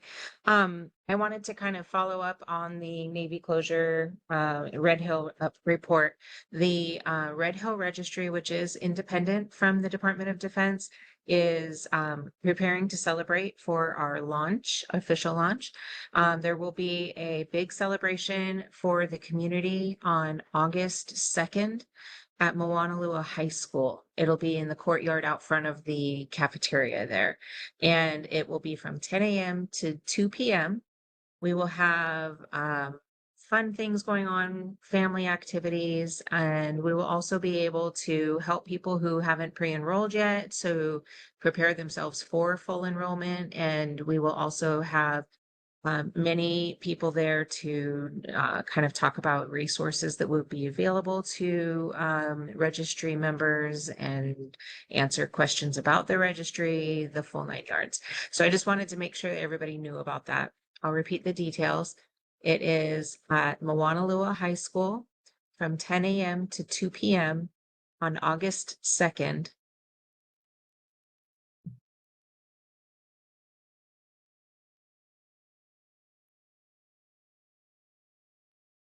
Okay. Thank you for letting me share. Anything else? That's it? Yeah. Okay. Board members, any other questions for the Red Hill Registry? All right, committee members? Okay, nothing heard. Okay, thank you. All right, Hawaiian Electric's not on, so we'll skip them. Okay, community concerns from residents. I think we shared 2 already. One was overgrowth on the one street, and then the benches. Oh, go ahead, Lawrence. The PUC came out with, I guess, an article that they denied the YL repowering as far as doing that work. Some of the things they highlighted was Hawaiian Electric didn't give them the cost to do the work.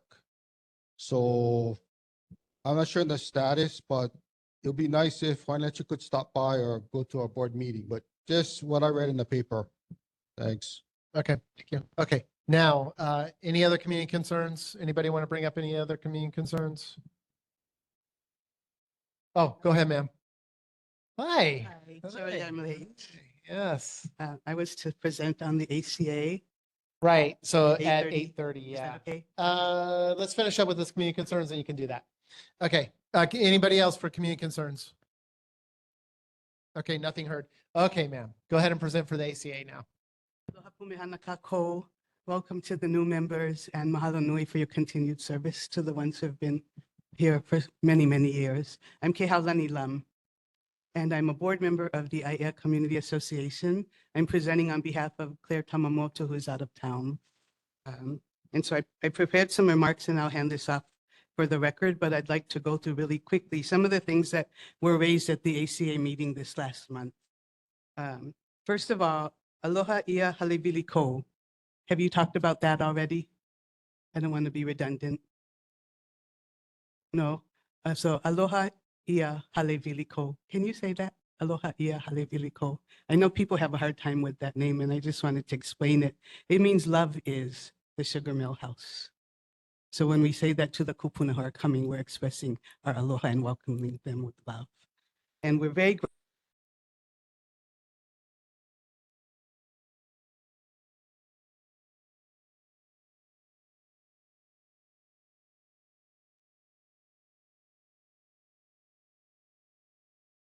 sitting in and where the homes are today. We all did that together and we're very grateful. We should be very proud. At our last meeting, we were advised that the developer has received 260 applications via the lottery system, which was completed on May 9th, and there are only 139 units available. So a very important and successful project. Applications are being reviewed with an aim for occupancy by the fall, so they should be able to watch our Christmas parade from their new homes. That's number 2, the Christmas parade. Our annual ACA parade will be held on Saturday, December 13. We request that this date be reflected in the minutes of the board, please. And we'll be wishing Mele Kalikimaka to the kupuna from a beloved community. The third matter, SCR 121 Gaming Working Group, and please stop me if you've already discussed this since I wasn't here earlier, is a piece of legislation that was considered by the legislature It is requesting the Department of Business and Economic Development and Tourism to establish a tourism and gaming working group. In paragraphs 3 and 4 of this resolution, it calls upon the working group to examine the potential for gaming activities at the New Aloha Stadium Entertainment District and examine how gaming activities may support the work conducted by DBED and Tourism and HTA. The members of the working group total 16. None of them are representing anyone from this community or the ones who are stand to be impacted by it. And so we have asked the legislature to include a seat for the community, similar to what we have on the Stadium Authority. One of the committees included that seat and the final one removed it. And the reason for that was we were told if they give it to ʻAiea, they have to give it to everyone. But we feel that this is really important for us to be a part of at the ground level and not later on once the report comes forward. So I can share more information about who comprises the working group for now.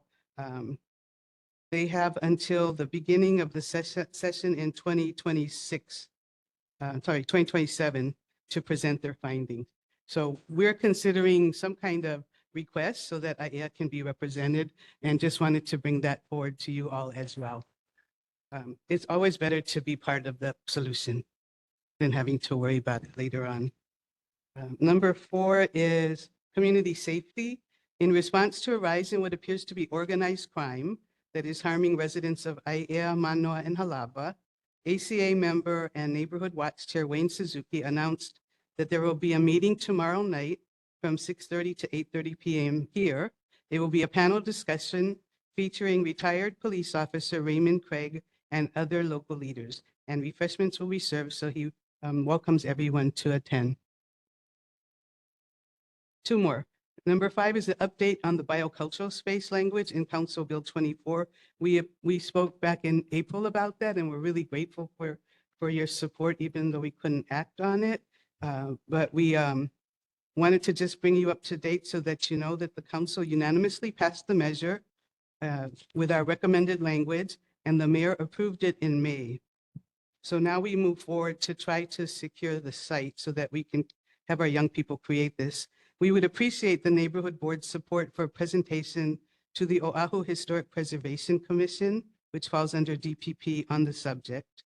Our ACA oral history book documents this and is a good resource for them to be aware of. This whole area used to feed the kings and queens and Maka'inana, and there's no reference to that at all in history. So we just would like to have them recognize that. And then finally, this is very exciting news. The Laura Jane Muser Fund Environmental Grant Award. It truly takes a village, and ʻAiea's is amazing. We are excited to announce the awarding of a $34,785 grant from the Environmental Initiative for Keola o ʻAiea Ohana Park, the Life of ʻAiea Family Park. And this would be on the ʻAina right over there on the other side, that empty area. The award furthers our longstanding community vision and will help bring life, oxygen, and heat reduction by transforming the weedy turf into a beautiful shaded space. We will return next month with a full report because some paperwork has to be completed before we have the final award, but wanted to let you know the community has been working really hard and appreciate all of your support.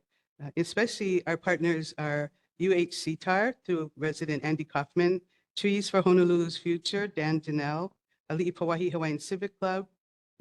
We with the Navy are stewarding Lokoʻia Pa'aiao, Council Member Radiant Cordero, Department of Parks and Recreation, Division of Forestry, City and County of Honolulu, Roxanne Adams and Brandon Kono, District 2 Manager, and ʻAiea Intermediate School, Sherry Caseta.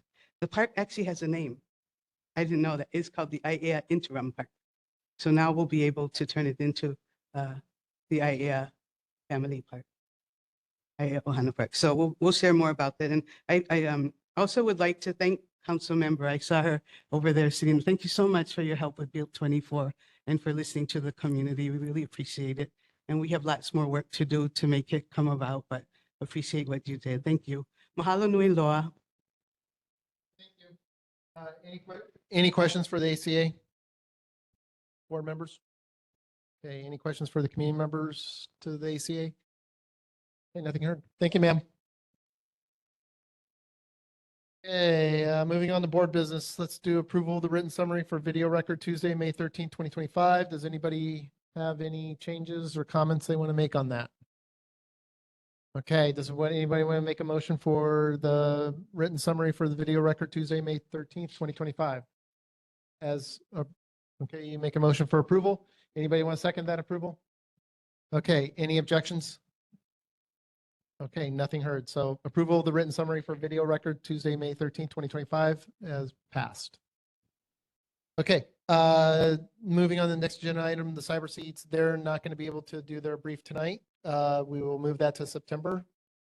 And moving on, Catholic Charities and Department of Health resident question and answer session. So let's start off with the residents.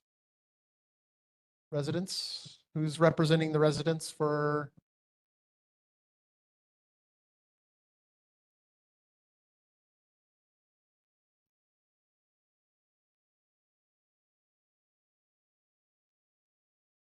Do we have Department of Health here, by the way, representation?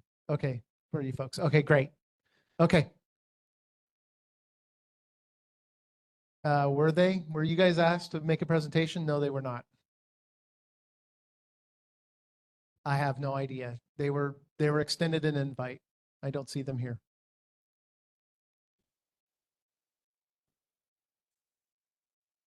Is Catholic Charities represented? Okay, okay, they are here then. Okay, I just didn't see you guys over there. Okay, all right. Questions will be directed to me, by the way, so don't even look at them. Okay, please go ahead.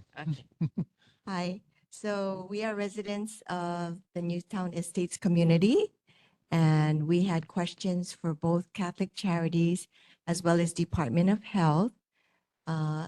We have been here several times at several meetings. This is regarding the special treatment facility that they are opening up on KKLE Street, and they are going to be servicing sexually reactive teenage males, up to 5 males at a time, who have diagnosed to have aggression and deviant behavior. So that makes our community very concerned. We're well aware of that. Yes. So what are Okay, your so questions, ma'am? We was asking both Catholic Charities and Department of Health if they could possibly give the residents of the community, because now we do live in the same community, a safety action plan. And we have not had a response from either Department of Health or Catholic Charities. And we are looking for example, just my opinion, is may we have a contact number for this special treatment facility that's 24/7, that will take us to somebody who is inside of the facility at that time. And that hotline or number would be available for us to call, and somebody in the house to answer that call, because we're thinking this facility is 24/7 and anything can happen 24/7, 7 days a week, 24 hours, 7 days a week.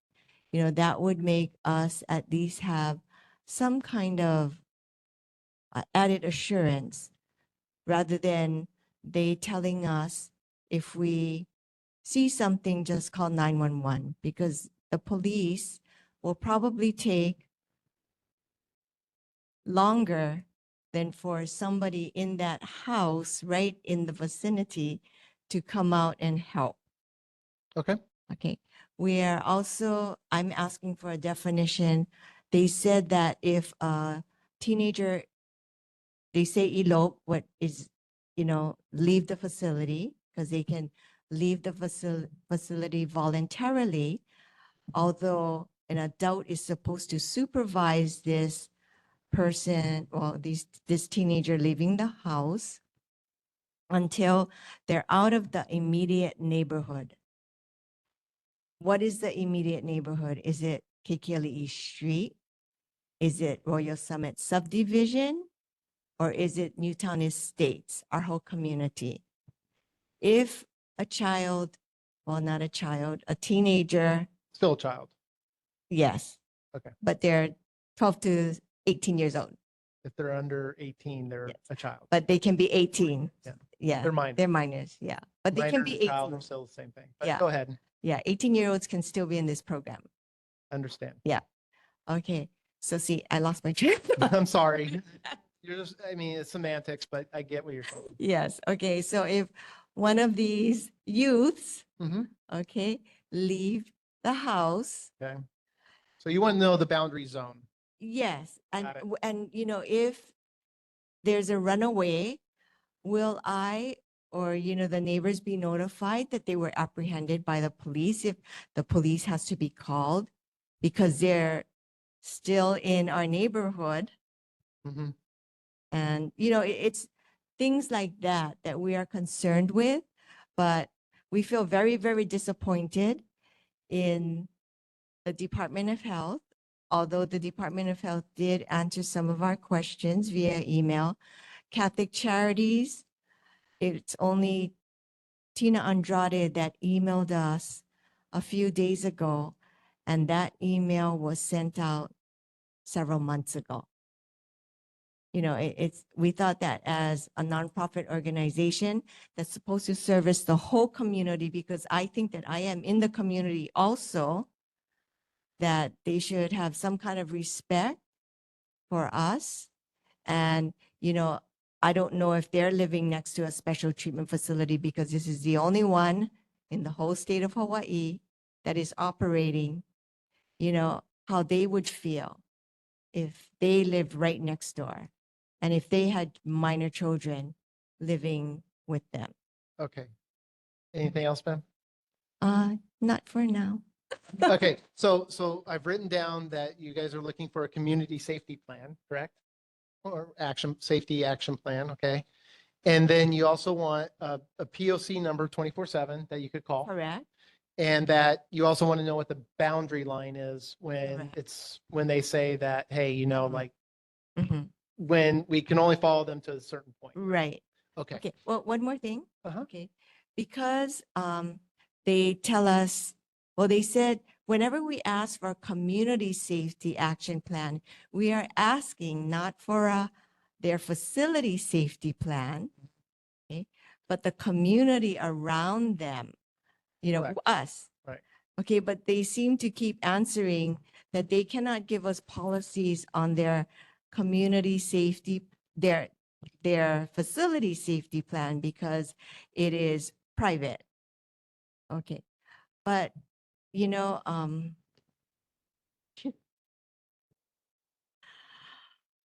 We don't know how to make any clearer. We don't want the house safety plan. We have a community safety plan.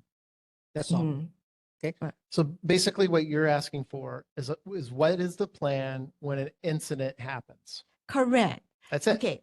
Yes. Okay. Okay.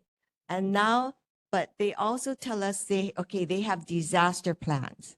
They have fire escape plans. They have mental health crisis plans. And those plans are in case something happens. Right. So it's same thing like what we're asking for. We are the community. Can't we have a community safety action plan if something happens? Right. What do we do? What are our steps? If I see, a youth outside unattended because they are supposed to be 24/7 supervised, but just so happen because things happen, we don't live in a perfect world. Is it safe for me to just stay in front of that youth, or do I run, or what do I do? I mean, we have no guidance on what we are supposed to do. Other than call 911. Yeah, but I might not have my phone with me because, I'm out in my yard. It's those kind of things that I think we feel we need. Catholic Charities decided to purchase this house in a residential area They got zoning clearance to change it into a special treatment facility. And so I would hope that they would have, you know, some kind of compassion for the community that lives around this house. Okay. Any other residents have any other action items that they want to address? Ma'am. Hi, my name is Roberta Yorita, and I have been a resident at Newtown for 48 years. Okay, it's been a safe place for me. At the last ʻAiea Neighborhood Board meeting, which was held on April 8, 2025, we asked you for a support plan.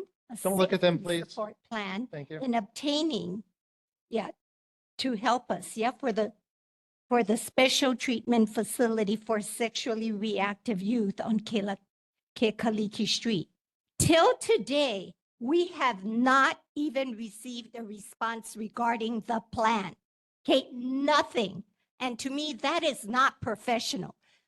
Catholic Services Charities of Hawaii is supposed to be the one that is responsible for this. However, they are not even issuing a plan. A plan, you say? You might say, oh, just call 911.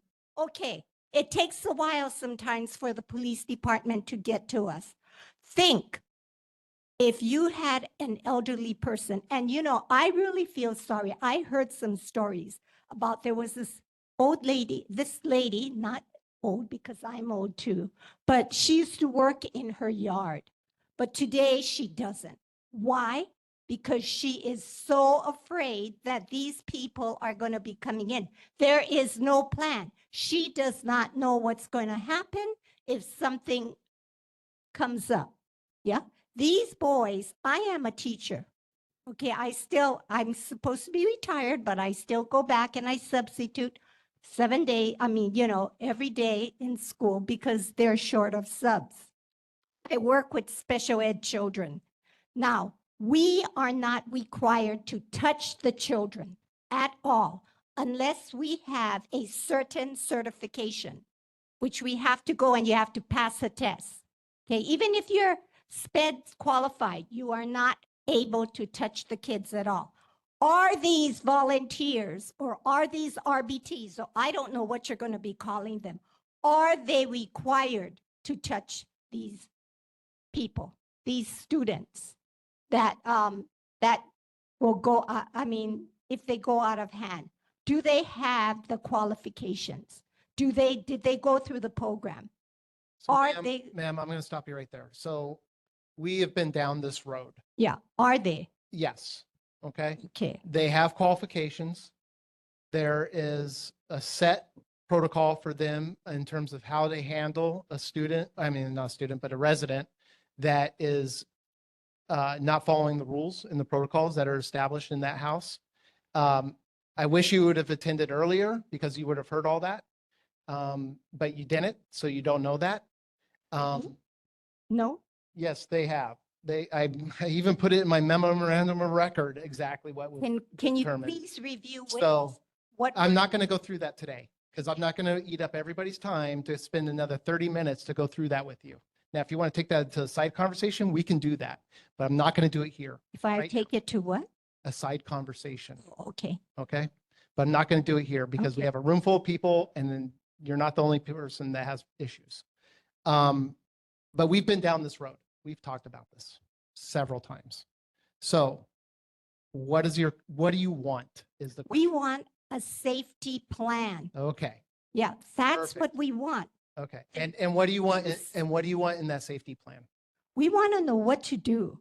Okay. For example, if there's a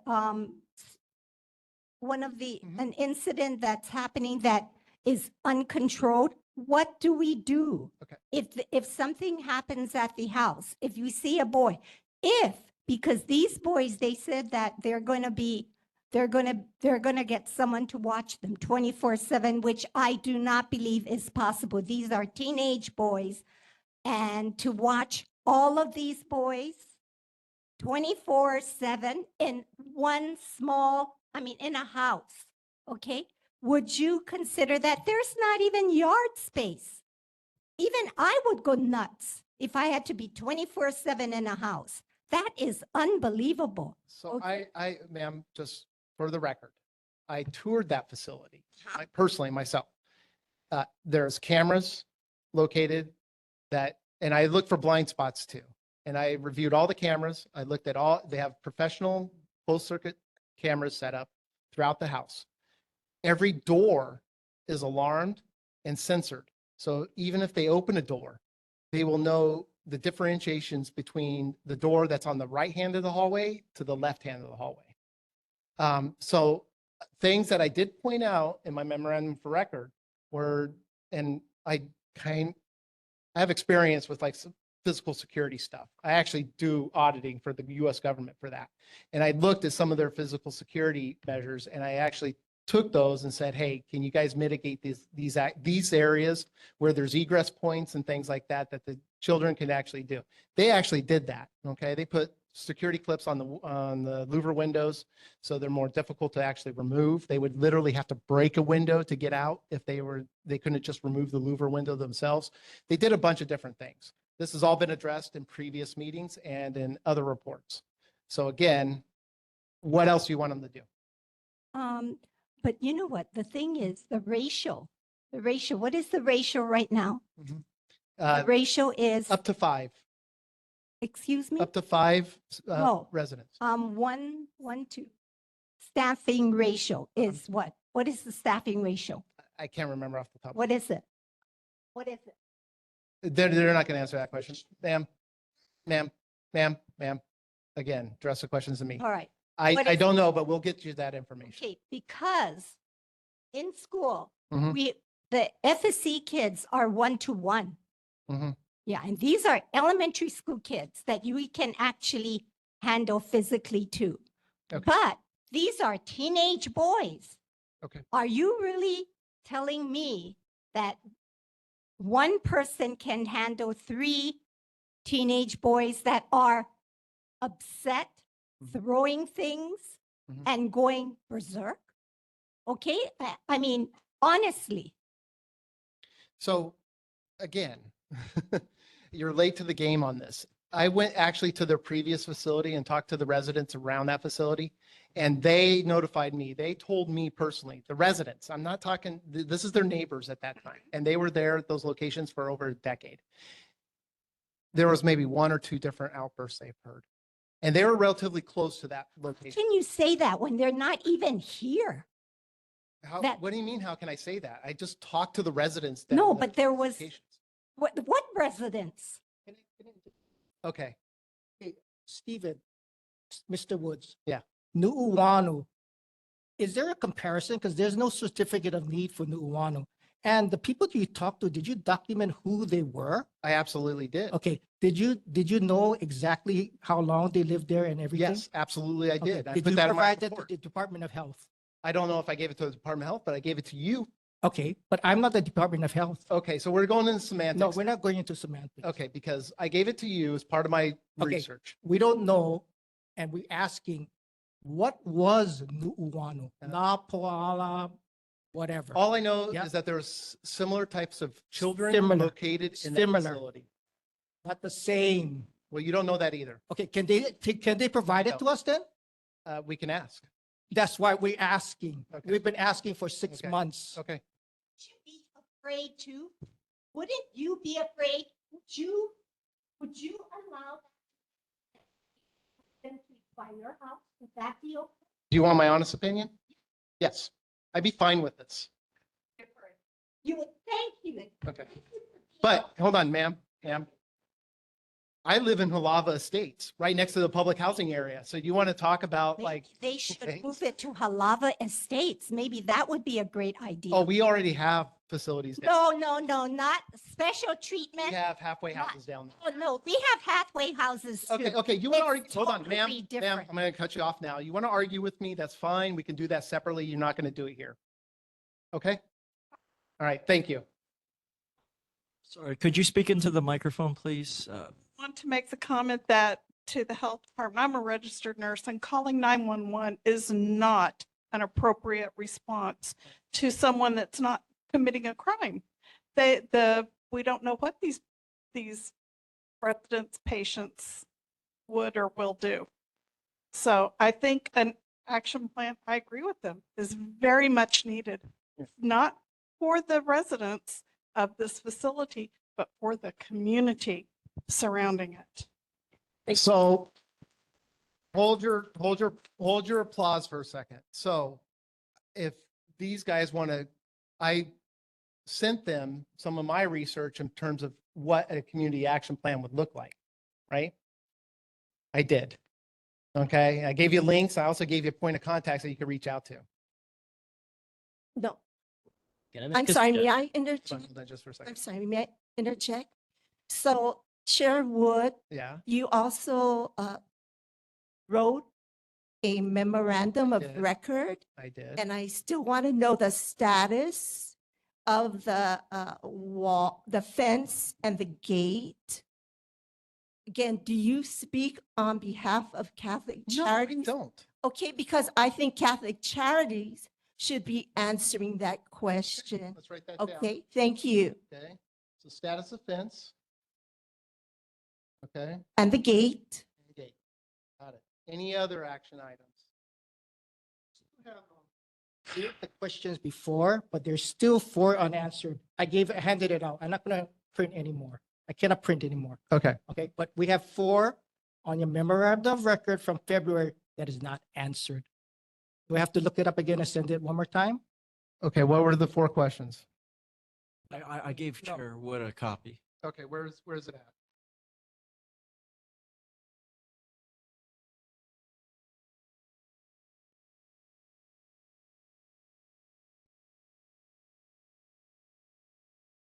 All right. So is this the questions? Where and how are the youth being presently served? Is that one of the questions? Okay, so the COM program, okay, let's read this for the record then. So the COM program application states that the Nuanu Paloma program had been providing residential treatment service for 38 years, yet the CON program application states that this application is for a new facility located at the address where we're talking about. Please clarify how long the program has been operating Hawaii's second highest level of care for adolescents, just below hospitalization. What level of care has Nuanu Paloma program offered for the past 38 years? So that's 2 questions. Okay. Where will be the name change for the Nuanu facility? Where will there be a name change for the facility? Are the 2 facilities the same or different as ʻAiea facility in terms of the population served or service offered? Are the levels the same? This is more than 2 questions. This is like 6 questions, but okay. Where and how are the youth being served? Okay. And then what does the Hawaii data show to support the success rate of STF placement in a residential community? If this is a new program, what other data support success? What are the criteria for success for this program? So this is literally like 10 questions. Okay. All right. So I got these. We'll add this to the rest of the information that you guys have stated. Anything else before I call up DOH and I call up this Catholic Charities? Yes, Chair, I have a question. Sure. This is specifically what kind of training the therapeutic residential paraprofessionals will receive. Okay. I went into the Catholic Charities Hawaii website, and there are currently 4 vacant positions. So I'm concerned about how this program is going to run with vacancies. I understand that it's a 24/7 program, but if you have 2 people per shift, 3 shifts in 24 hours, but you have 4 vacancies, how does that work? How do you know those vacancies are associated with this? It's on their website. I have it right here, sir. Okay. All right. All right. Anything else? Yes. So again, Okay. what kind of training Got are it. these paraprofessionals receiving? Okay. And the services provided to these youths? Now, is that going to be telehealth or in person? Okay. Okay. And has Catholic Charities already contracted providers? do they have a psychiatrist, Yes. psychologist, Yes. and other therapeutic counselors on staff?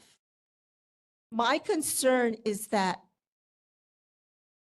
the mental health professionals, they will come in and out of this facility.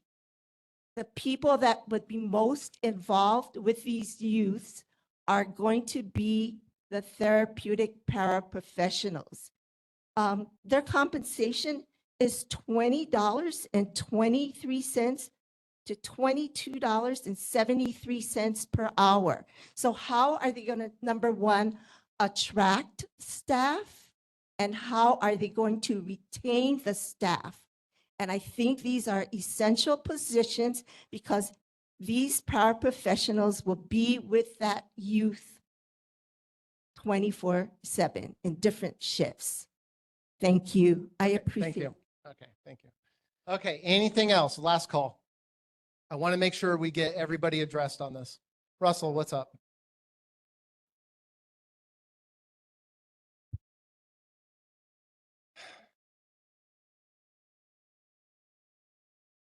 They're both here. Right. So is the community going to be allowed to ask them questions? They're asking the questions right now. I'm writing them down. Okay, so we have to bring it forward to you. So Yes. that's my question. Okay, this Okay. is my statement. Okay. I know you made it seem as though the people that will be there, the individual teenagers, male youths, up to 18 years old, and that is, and I got to tell you, that's old. Well, I they get didn't, I didn't even make 19 myself until my sophomore year, December, in college. So if I have been found guilty of having a history of sexual behavior problems and has engaged in sexually deviant or aggressive behaviors with or without adjudication. You know what that means? With or without a trial. But you have to have been both a history of sexual behavior problems and has engaged in sexually deviant or aggressive behaviors. That's what these individual youths living next door in a residential community are going to be with that. That's the kind of history they have. If I was a male adult with that kind of history, you'd be an OCCC. So my question directly to these two organizations, Department of Health and the Catholic Charities, is don't operate the facility there. How would you like it? Now, hold on, Russell. Russell, I'm going to cut you off if you don't turn around. Facility opened up next to your bedroom with you and your spouse. That's what these people got to live. Okay, Russell, you made your point. Anything else? One last thing. So they don't have any youths there, yeah? No kids. You like to say kids, but yet there's 12 cars. So is that a normal operation? Because I think Sarah Anton stated no impact, right? No impact on the neighborhood. But 12 cars are getting out of our street is very difficult. Very difficult. Yeah, it's allowed, right? It's allowed, but it's really hard. So what are they doing in the house? There's no teenage boys yet. Okay. All right. Okay. So Department of Health, you guys want to come on up real quick? Because I got some things I want to ask you. Thank you, Chair. Is it required for a facility like this to have a community safety plan? No, Why? it's not in the administrative rules or the Hawaii revised statutes that a special treatment facility have a community safety action. Okay. Do you think there's a moral obligation that there should be one? Speaking as a regulator. Sorry. I can't speak on that. Okay. If presented with a community safety plan, would DOH consider adoption of it? DOH doesn't require a community safety action plan. Okay. So if one was submitted, we wouldn't even retain it.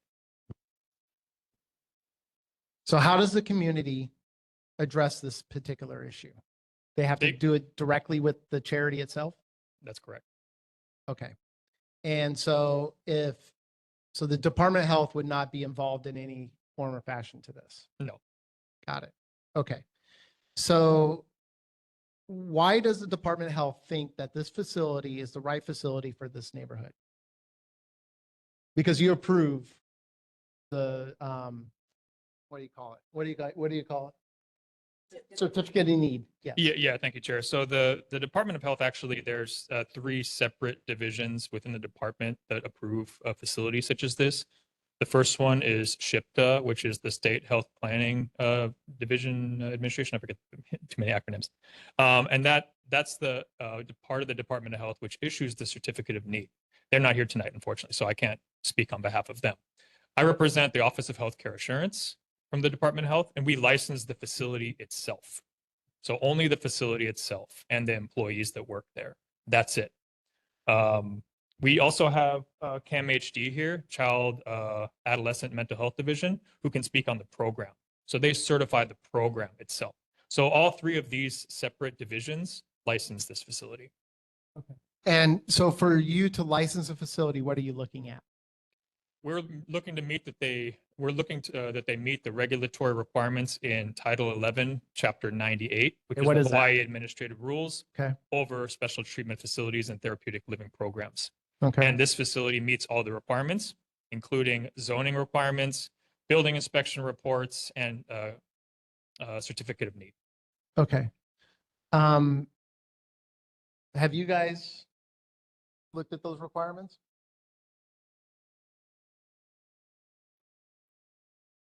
That he just referenced? No. This has nothing to do with that. That's something. We separate. license the facility. Yeah. Ma'am. Yeah. Facility itself. Can you provide me that information, like the statute that you're referencing? Yeah, sure. We're Hawaii Revised Statutes 321 and Okay. the Administrative Rules Title 11, Chapter 98. Okay. I can send that to you. Yeah, send it to me, Yeah, okay? sure. I'm going to provide it to you folks. If you want to make some headway, I would say that you're going to have to take it on yourself to do that because they're not going to do it. Well, they want to, hold on. What you're asking for is them to explain the statute to you? So that's, I think, what I'm saying, yes. I want you to read the statute so you can see how they approve the license for the facility. Okay. Okay. All right. Well, that's easy then. Okay. That's easy. Okay. All right. Thank you. Who's the next? Hey, There you Chair go. Wood, Yeah. question? Sure. Go ahead, Lawrence. Yeah, as far as the program for these teenagers, are they required to go to school and have an education? Oh, I'm not familiar with the program. The next. Yeah, that's the next can speak speaker. on that. Yeah, I only license the facility. He's from the state also? Yes. Oh, okay. Yeah. No. You residents already had their moment. You didn't raise your hand earlier. Sorry. Go ahead. You'll have hold on, sir, you'll have, sir, again, I'm going to tell you, sir, you're going to have an opportunity. You want another opportunity? Do you want another opportunity? Okay, just be quiet for a second and let them speak. You'll have your opportunity here in a second. Go ahead. So hi, everyone. My name is Dr. Kurt Humphrey. I'm the medical director for the Hi, my name is Dr. Kurt Humphrey. I'm the medical director for the Child and Adolescent Mental Health Division, Department of Health. So I'm available to answer clinical questions to the best that I can. Okay, so let's talk about some of the things that they brought up, right? Which was, we'll get into you, Lawrence, here in a second. They talked about the telehelp or in person. What they talked about, like registered psychologists, psychiatrics, para healthcare official. I don't know what they were talking about there, but what kind of training do these therapists have? And what kind of services are they providing? Is it telehelp or in person? These are the questions that the residents have asked. So they're in-person services in the facility. Is there any telehelp services going to occur? Or is it primarily going to It's be in primarily person? in person. Okay, so that's one of the questions answered. What kind of training do the therapists get? I can't speak to. Okay, so that's a Catholic Charity question.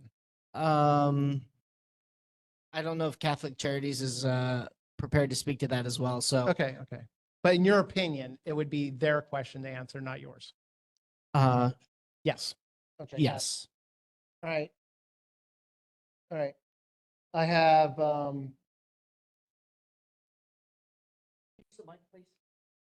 We could ask you what level of education you would expect is at this type of facility. I'm sorry. Your question is what level of education for the Isn't professionals. that the question? Oh, for the professionals. Yes. Um, And yeah, the paraprofessionals. yeah. So the paraprofessionals are, they're. I can't speak to like what degrees they hold or like what exact level of, number of hours of training that they have, but they have undergone training to be able to de-escalate situations, to be able to, appropriately interact with LGBTQ kids, or how to be culturally sensitive and appropriate, or how to, perform, the basic functions of helping the kids make it through their day, get to school, which is provided in the facility, and, so on. As a mental health professional yourself, what level of education would you hope to see in this facility? So every level is provided there, from the psychiatrist, the psychologist, the qualified mental health professional, the mental health professionals, the paraprofessionals. So it's a full range of professional statuses that are going to be there with the kids. So what type of kids are we talking about here? It is important, I think, for people to know that for the most part, these are traumatized kids. These are kids who have been victims of sexual offenses themselves. That's oftentimes how they end up going down the pathway of becoming sexually reactive themselves. So, these are hurt kids who need help. And this facility is going to provide them the treatment that's going to help them get back on the road to normal developmental trajectories. Okay, thank you. Lawrence, anybody? Lawrence, go ahead. Yeah, I was just wondering, Tracy, I'll as get far as their education side, do these kids attend school? Yes, they'll be in school, in the facility. No, stop, please. So the education is provided inside the facility. Yes. So as far as being social, because to integrate with society, people need social interaction. So the kids don't have any other social interaction outside of the house then. My understanding is that they can go on outings into the community and have at the previous location. And I don't know what the plans are that Catholic Charities will do with this facility, but they may do community. So Lawrence, my understanding from previous, because we've talked about this ad nauseum, was that they're only there for a couple of years maybe, or even less. And then they get reintegrated back into the public school system again. Is that correct? Yes. Okay, so yeah, I'm just wondering as far as the social side, because I don't know if you're a psychologist or you have that background.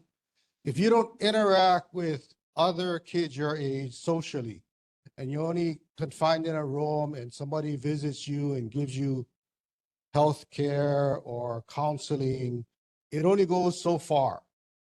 So during the time that they're in the program 24/7 for 2 years, they cannot leave that house. That's Well, no, not that's not true. Yeah, that's not my understanding. I mean, they'll go to the beaches, they'll go to, yeah, they're not locked in this house. Okay, but they're not going to like a public school. They're being educated in the house. No, that's true. They'll be educated in the house. Correct. Right, thank you. Yeah. Okay, Tracy. First off, I'd like to thank you folks from the Department of Health for even coming here tonight, because you guys are not on the firing line. But I got a couple of questions right now. So these clients that's going to be over there, are they strictly victims or are they perpetrators as well? So they've either been accused of or believed to have done something sexually inappropriate. It's going to be both perpetrators and victims as well, not just, because you just said, Well, you basically said yeah. victims. That's all you addressed. And the residents are concerned that the victims, but the perpetrators are going to be living right there next door to them.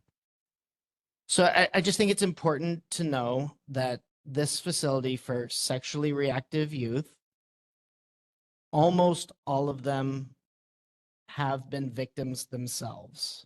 So they've been hurt themselves. So that's part of how they end up becoming sexually reactive. Most times is that somebody has hurt them first. Okay, I got a couple of questions for the person with the licensing side. Two questions. So this sexual facility that is right now, do you guys give the license to? Is there any other facility in the entire state of Hawaii that services this type of clientele and they are in a residential district as well too? Anywhere in the state? I'm not sure. Find out. I can find out. Would appreciate that. And also, you know, this body right here, this board unanimously voted against to recommend to you folks from giving them the permit. And the residents, as you can see, the majority of these residents are totally against it. So it would be nice for these people to hear how you guys still came to the conclusion to issue this permit. The license needs to be issued by our office once the regulatory requirements and statutory requirements have been met by the facility. Our office has the legal obligation to issue the license once all of the requirements of the facility have been met. So apparently the community's input wasn't even considered at all then. It's not in the statutes not in the statute or the rules for the Department of Health to take the community's input. So if something does happen down the road where it heavily impacts this community, then you guys are going to be on the end of possible lawsuits as well too then, right? Because you guys are going to be the deep pocket. On both ends, actually, if we don't issue the license, we could also be sued. Because then it's our statutory authority, it's our requirement to issue the license. So it's a catch-22 is Yeah. what he's saying. Might also bring up that Mr. Suji is an attorney. So he brought up a lot of those good valid points for a reason, and he used to be a member of this board as well too. Thank you. My question is about the Department of Planning and Permitting. I'm sure you can't speak for them, but I'm still not clear how Catholic Charities purchased this home for this use without getting the permit first. That makes no sense to me. How did that happen? At what level of bureaucracy or permitting did that get failed? Was that failed? Yeah, I can't speak on behalf of the Department of Planning and Permitting, but our office requires a building inspection report, zoning clearance, and certificate of need before we even accept an application. Right. Yeah. And your job is to protect the kids. God bless you for that. But these residents are concerned, and I think that they need to be helped. I do. I would be scared too. Okay, board members. Go ahead. What's the typical turnaround time for issuing certificates for a typical application that's similar to this type of facility? Do you have an idea of how long it would take to approve an application of this type of facility?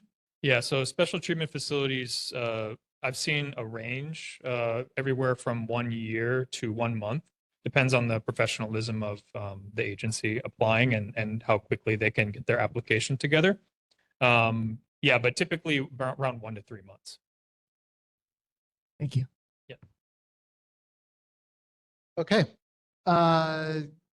Any other questions for Department of Health right now from board members? Okay, thank you. Thank you. Catholic Charities? Ma'am, how you doing? Hey, aloha Chair Wood, Vice Chair Mizusawa, members of the board and community. My name is Shannon Olivado, and I'm here on behalf of the Board of Directors. First off, I just want to apologize for all the angst and all of this. It appears that you guys are upset, and we just want to recognize this. I know our colleagues from Catholic Charities have come to previous meetings here at the community. And I just want to thank Chair Wood and the board for allowing us to be here. We are wanting to be good neighbors. And I think, and I hope that we will be able to prove that we can be good neighbors. All the concerns you bring up today, I've been taking notes. Chair Wood has been taking notes. I know you've been communicating with Sarah and Tina with respect to your questions. I will ask that they get back to you with the answers. It may not be satisfactory though. I think they have been in communication with all of you, but the answers have not been satisfactory. And there's more that we can do. I acknowledge that. But as of now, what we have communicated thus far is what we feel is proper. It may not be acceptable, but that is what we are able to communicate at this time. I just want to say that in serving this youth, it's 5 youths that may come and go through our program. But what we strive to do is help them become successful members of our community. We just had a presentation on OCCC. We want to avoid getting them there. And to the point of Mr. Suji and other community members about whether or not these individuals should be in there, I think the justice system has determined that they do not belong there, and we want to avoid them being there. But that doesn't take away all of this angst that the community is feeling. So with respect to the question on a community safety action plan, I had watched previous meetings and it does not appear to be satisfactory to the community. So what we can do and what I'll ask our employees and our staff to do is see if we can work with the community to come up with something. Because without that, we don't want auntie next door, uncle down the road, grandma and grandpa to feel unsafe. That is not what we want to present here. Yeah, and they're not even moved in. So let's try, and I just ask, and I think Chair Wood has made a commitment, let's try to work together, and that's what we want to do. And if it doesn't work out, we're going to be back here again when they move in. So I just don't want this to be the end all solution. Instead, I want to work towards a solution, and I would pledge that we work together rather than against each other, because it just will cause you more stress and it's causing community stress. So there's nothing we can do tonight to answer all of your questions, but we have been taking notes. We're going to work together through this. And if we have to have a separate meeting outside of the neighborhood board, let's try to do that. And I can't make a commitment to staff, but I'm going to ask them that they entertain this, because this is not going to make it any better. Not for any future home, not for this home, not for these boys that need some type of relief going forward. So let's talk about this community safety plan. Are you saying right now that you're willing to develop something like that for these folks? I'm willing to go back to the staff, including Sarah and Tone, and ask if they will develop one. With that, Yes. come talk to me, because I've Great. already given them some information on that, how to develop that, and points of contacts that can actually help you guys develop that plan. Thank you. Okay, I'll pass that on to you as well. So, and then another thing that they really want is that contact number, right? That Yes. 24/7 contact number they can call. Now, there is an individual, he's a retired lieutenant colonel, that is going to be residing in that house at 24/7, right? Yes. Are you guys willing to provide the community, part of probably that community safety plan will be in there? We can also ask of that Yes. as well. Someone that can be reachable inside the house. I heard that loud and Right. clear. Okay, and then in that community safety plan, we probably need to address the boundary lines that are associated with like how far you can follow the children until they're outside of the neighborhood. Where's that street at, right? That kind of thing. Okay, and then lastly, let's talk about the fence and gate. So That's already something I think Sarah had indicated. they're well, looking into. myself and some other folks, he's not here anymore, but I worked with the Pearl City manager as well for donations and things like that to assist you guys in building those gates. Okay. I need a status update on that. Okay. Okay, because I know that some money has been donated to you to install that fence. All right. So I need that information. So when can we get together to do this? I can go back to the team. Okay. And give us at least 45 days. It probably won't be before this next meeting. It Okay. might be less, but let me go back to the team. I think they will be able to watch this recording to understand Okay. the level of just dissatisfaction of the community Okay. and see what we can present. Do you have a card? No. Okay, so. But I can give you my contact Yeah, information. give me, or definitely. give Curtis my contact or give him your contact. He'll make sure I get it. But we need to set up something like that. Okay. I would ask one of you, somebody who wants to represent the residents, to sit in on that as well too. Okay? I'm not going to have a whole group. It's going to be one. Oh, the microphone, we can't hear you. Yeah. Live in an HOA, so I would suggest you guys invite them also, because they have directors, presidents. and Okay. Yeah, I mean, that would be helpful instead We of can just do the that. residents, so they can address issues too. I just don't want a room of like 50 people in this HOA, maybe because you can have a the small group president. is going to be more effective in developing a I plan. think it's very important that HOA president or maybe vice president, Okay. maybe you lend out, call to them or something. Yeah, we can do And that. One last thing. So he was saying that he doesn't know if there's a other special treatment. When I look online, Mhm. this is the only one. Right. That's my understanding too, is this is the only one. So, But it's- they're it's going to not come hard to- back, they're going to come back with that information to Okay. verify. Okay. Russell, I know you've had an opportunity, sir. I'm giving you your opportunity now. Is there anything you want to add to this conversation real quick?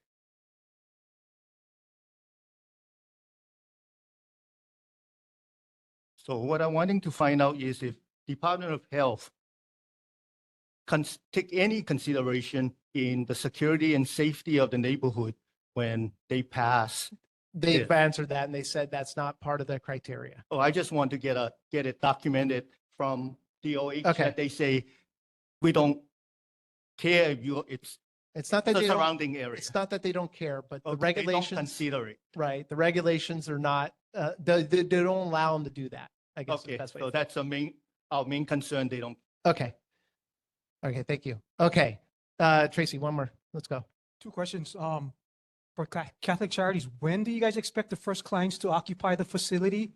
And another thing that wasn't quite addressed is the neighbors had sent me this pictures to show the amount of cars that Oh, are yeah. over there. Yeah. So like if you guys can address, because it's affecting their ingress and egress. Yeah. Thank you. With respect to your first question, when do they plan to occupy? Sometime later this year. So it will be this year, 2025. With respect to the cars, I can ask. I don't know if they're doing some repairs because my understanding is no residents are living there right now. Yeah, I'd be interested in that too, because one of the promises that Sarah and them made was that this would not impact the residents' street access. Okay, we'll find out. 12 cars, I heard. Yeah. But why is that? Thank you. Okay. Okay, Russell.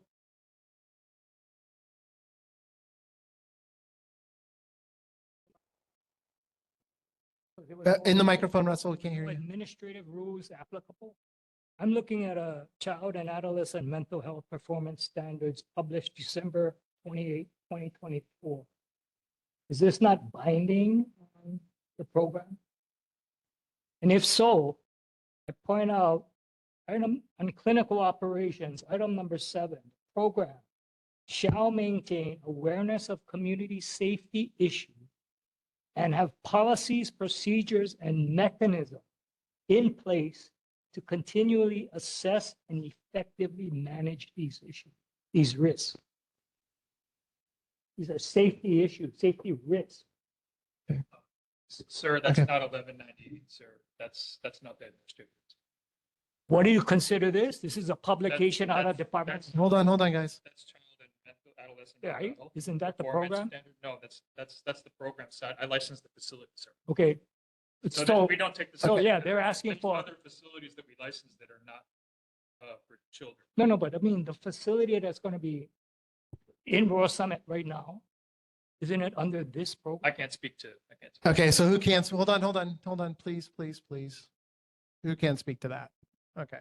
So I don't have that memorized and I can't exactly speak to it, but our child and adolescent mental health performance standards it does look like this. It is posted online.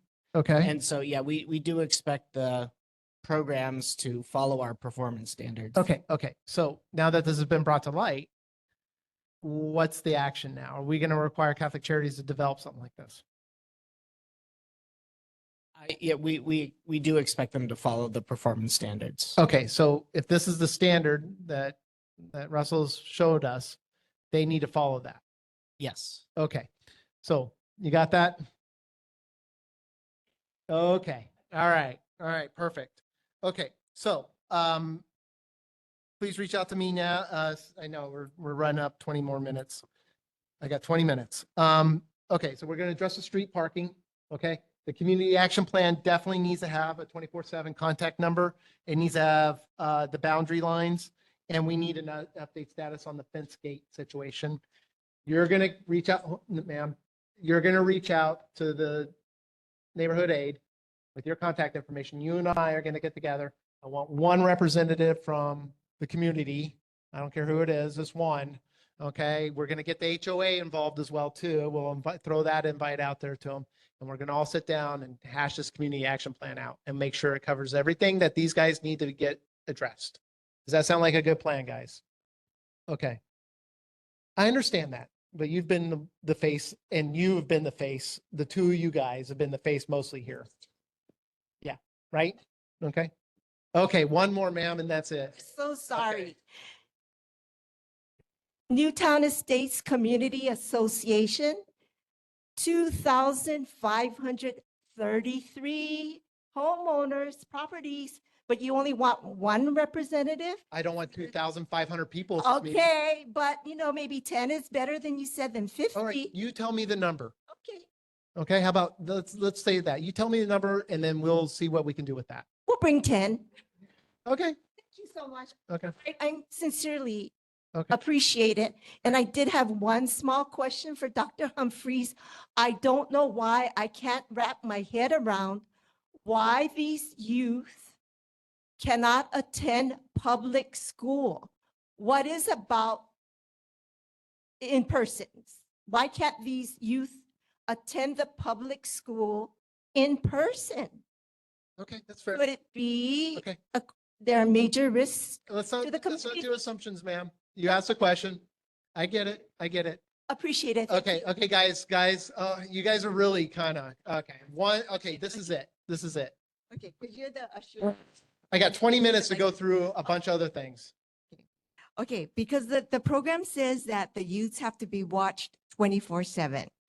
And that's on their license. And I did read the HARs.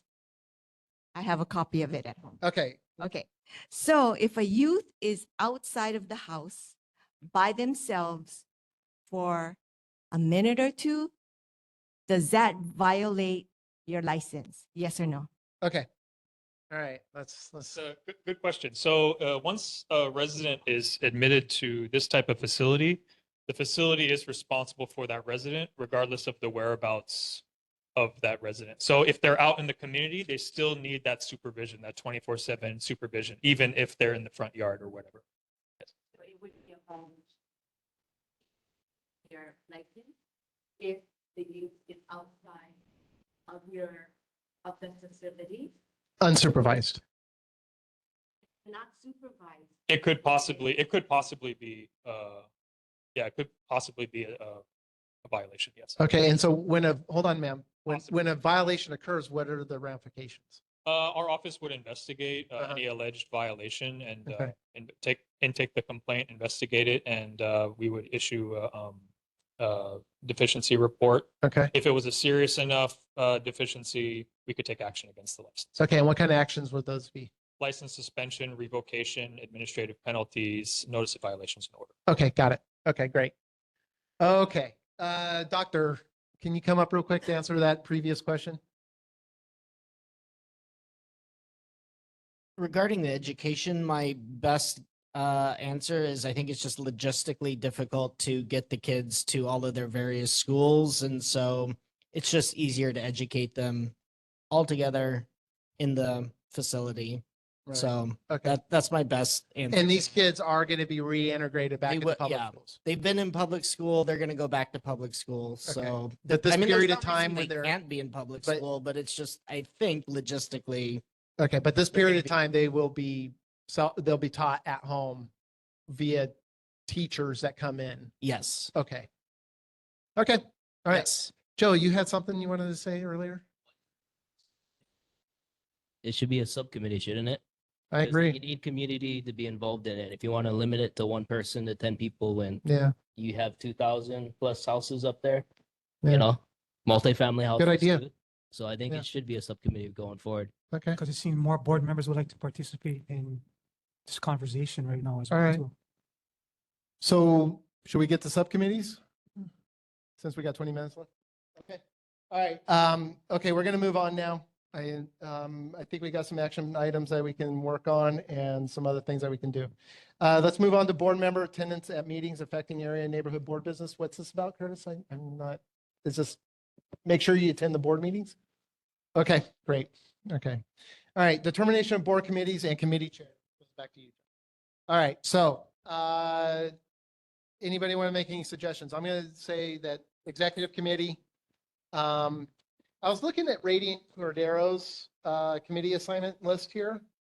Kind of think that we should align ours with what city council has, which is committee on budget. I don't necessarily know if we need that, but like committee on zoning and planning, absolutely, especially with stadium stuff happening. Committee on infrastructure, transportation, and technology. Yes. Energy, environment, and sustainability. That's sort of like yours, Lawrence. Okay. Public safety and economy, agree. I don't know about government efficiency and customer service. It's kind of like outside our job jar. International legal affairs, definitely outside our job jar. And then housing, homeless, and parks. We already have a parks and recreation, but I think this is actually a little bit more pertinent. And then we have executive. I would say that we align ours with this, with what the city council has. We align our committees to these particular ones I pointed out, which is the zoning and planning, infrastructure, transportation, technology, energy, environment, and sustainability, public safety, economy, homelessness, housing, homeless, and parks, and executive management. I would agree with Joe and Tracy as well that we should probably have a subcommittee on this particular Yeah, I was gonna say topic because as well.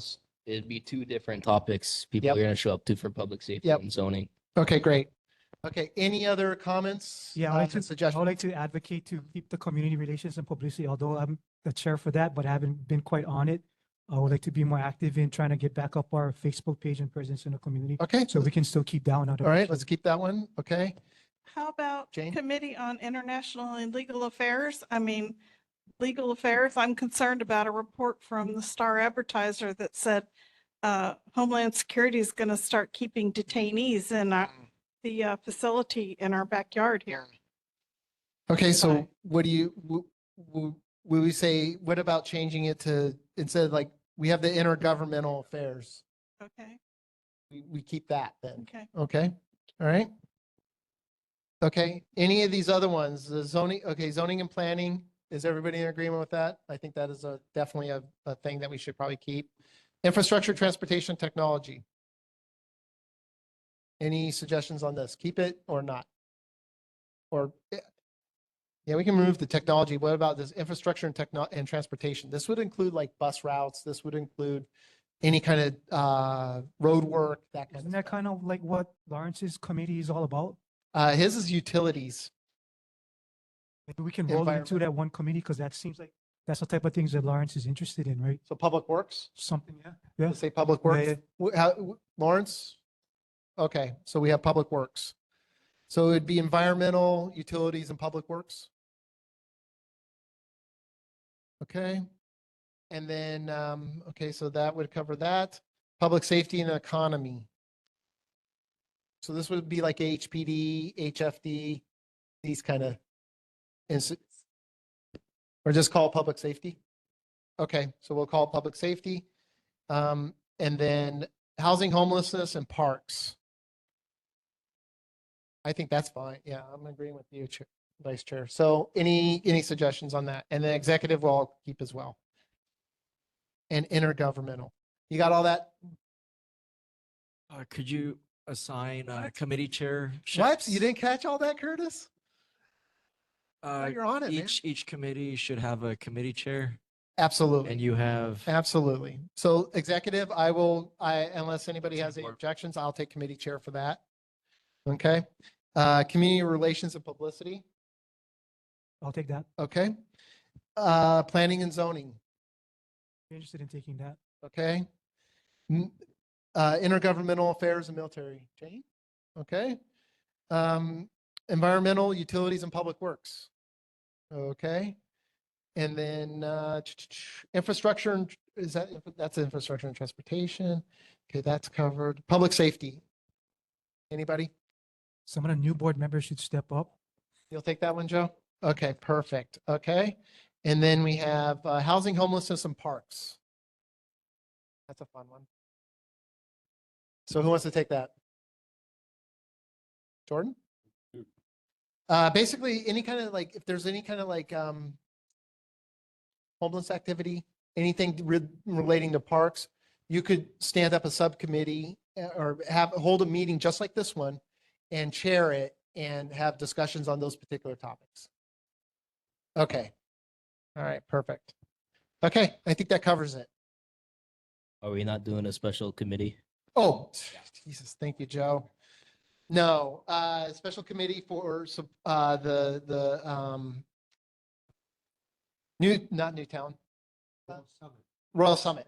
Yeah. So special committee on Royal Summit and Catholic Charities issue. I don't know what you want to call it. Issue? Okay. I will chair that. Okay. All right. Unless somebody else wants to chair it. Yeah. Any committee members? Okay. So Tracy, we have one committee member. Okay. Joe. Okay. Okay. Ma'am, you want to join that too? Okay, great. Okay. I know, and she is, or she was. They had some concerns with the HOA trying to get in touch with the attorney. Yeah. You guys are attorney from the HOA. And so those residents were having some major complaints in the response that they were getting from them, which was not to their liking. Okay. So we got a few committee members. Anybody else on this side that wants to join that committee? Or you want to stay far away from it as possible? Jane? Okay. All right. Any two? No? You're good? All right, Lawrence. Okay. All right. Okay. As you guys review this, if you want to join as committee members for the other committees, just go ahead and let the chair know for those particular committees. All right. Okay. Anything else, Curtis? Do we need to do anything else on that front? Before everybody leaves, we can take a picture of all the board members here so I can have a picture for us to use for the social media pages. Okay. All right. We got 7 minutes. I know federal and state reports. Sorry, Senator. We're not going to be able to get to you tonight. Those at the governor's office, along with Senator Wakai and Representative Ichiyama and Representative Shimizu and Representative Kong, I apologize, but we're not going to be able to get to you folks tonight. Since Senator Elefante is here, if you want, you got a few minutes and you can say your piece. What's that? Thank you, Chair. I will be quick. I did sit through the whole meeting and I'm usually here, so thank you for your indulgence. Just first, I'll take your concern back on the overgrowth on Heliconia Place. Board Member Higa, I'll share your concern with Department of Health regarding the Halava shaft to see what that timeline is. So we'll follow up with that. Congratulations to all the board members. And then I have certificates for the new board members, Board Member Banks, Board Member Ka'alim, and Board Member Conley. So congratulations. I'll distribute this to you at the end of the report. For the returning members, you've got one before in the past. For the new members that joined the board, Board Member Ferguson and Board Member ʻAiea, we'll make sure we'll get you some certificates. So congratulations.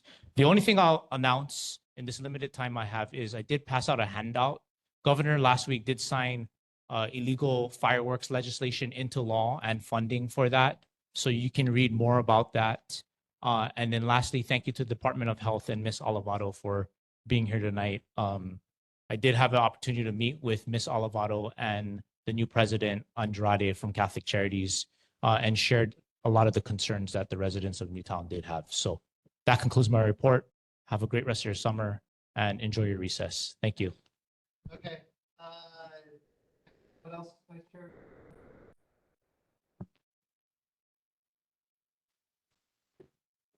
There will be this is from Councilmember Cordero's office. There's a bus route change town hall hosted by our office on Wednesday, August 27 at 6:30 area public library.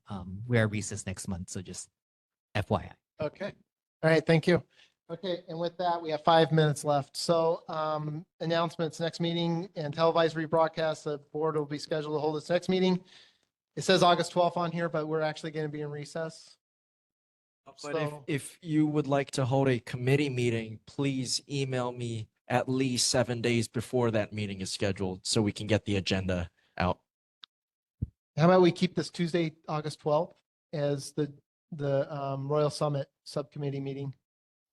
Okay, that can happen. Yeah. Just send me the agenda for that. Okay, will do. All right. So next meeting actually would be in September. Next neighborhood board meeting, I should say, would be in September. September So the 9th. special committee meeting, right, is next month. Right, the special committee meeting would be next month. Okay. But the next neighborhood board meeting will be September Regular 9th meeting. Correct. at Great. 7 PM here at the public library. Good work.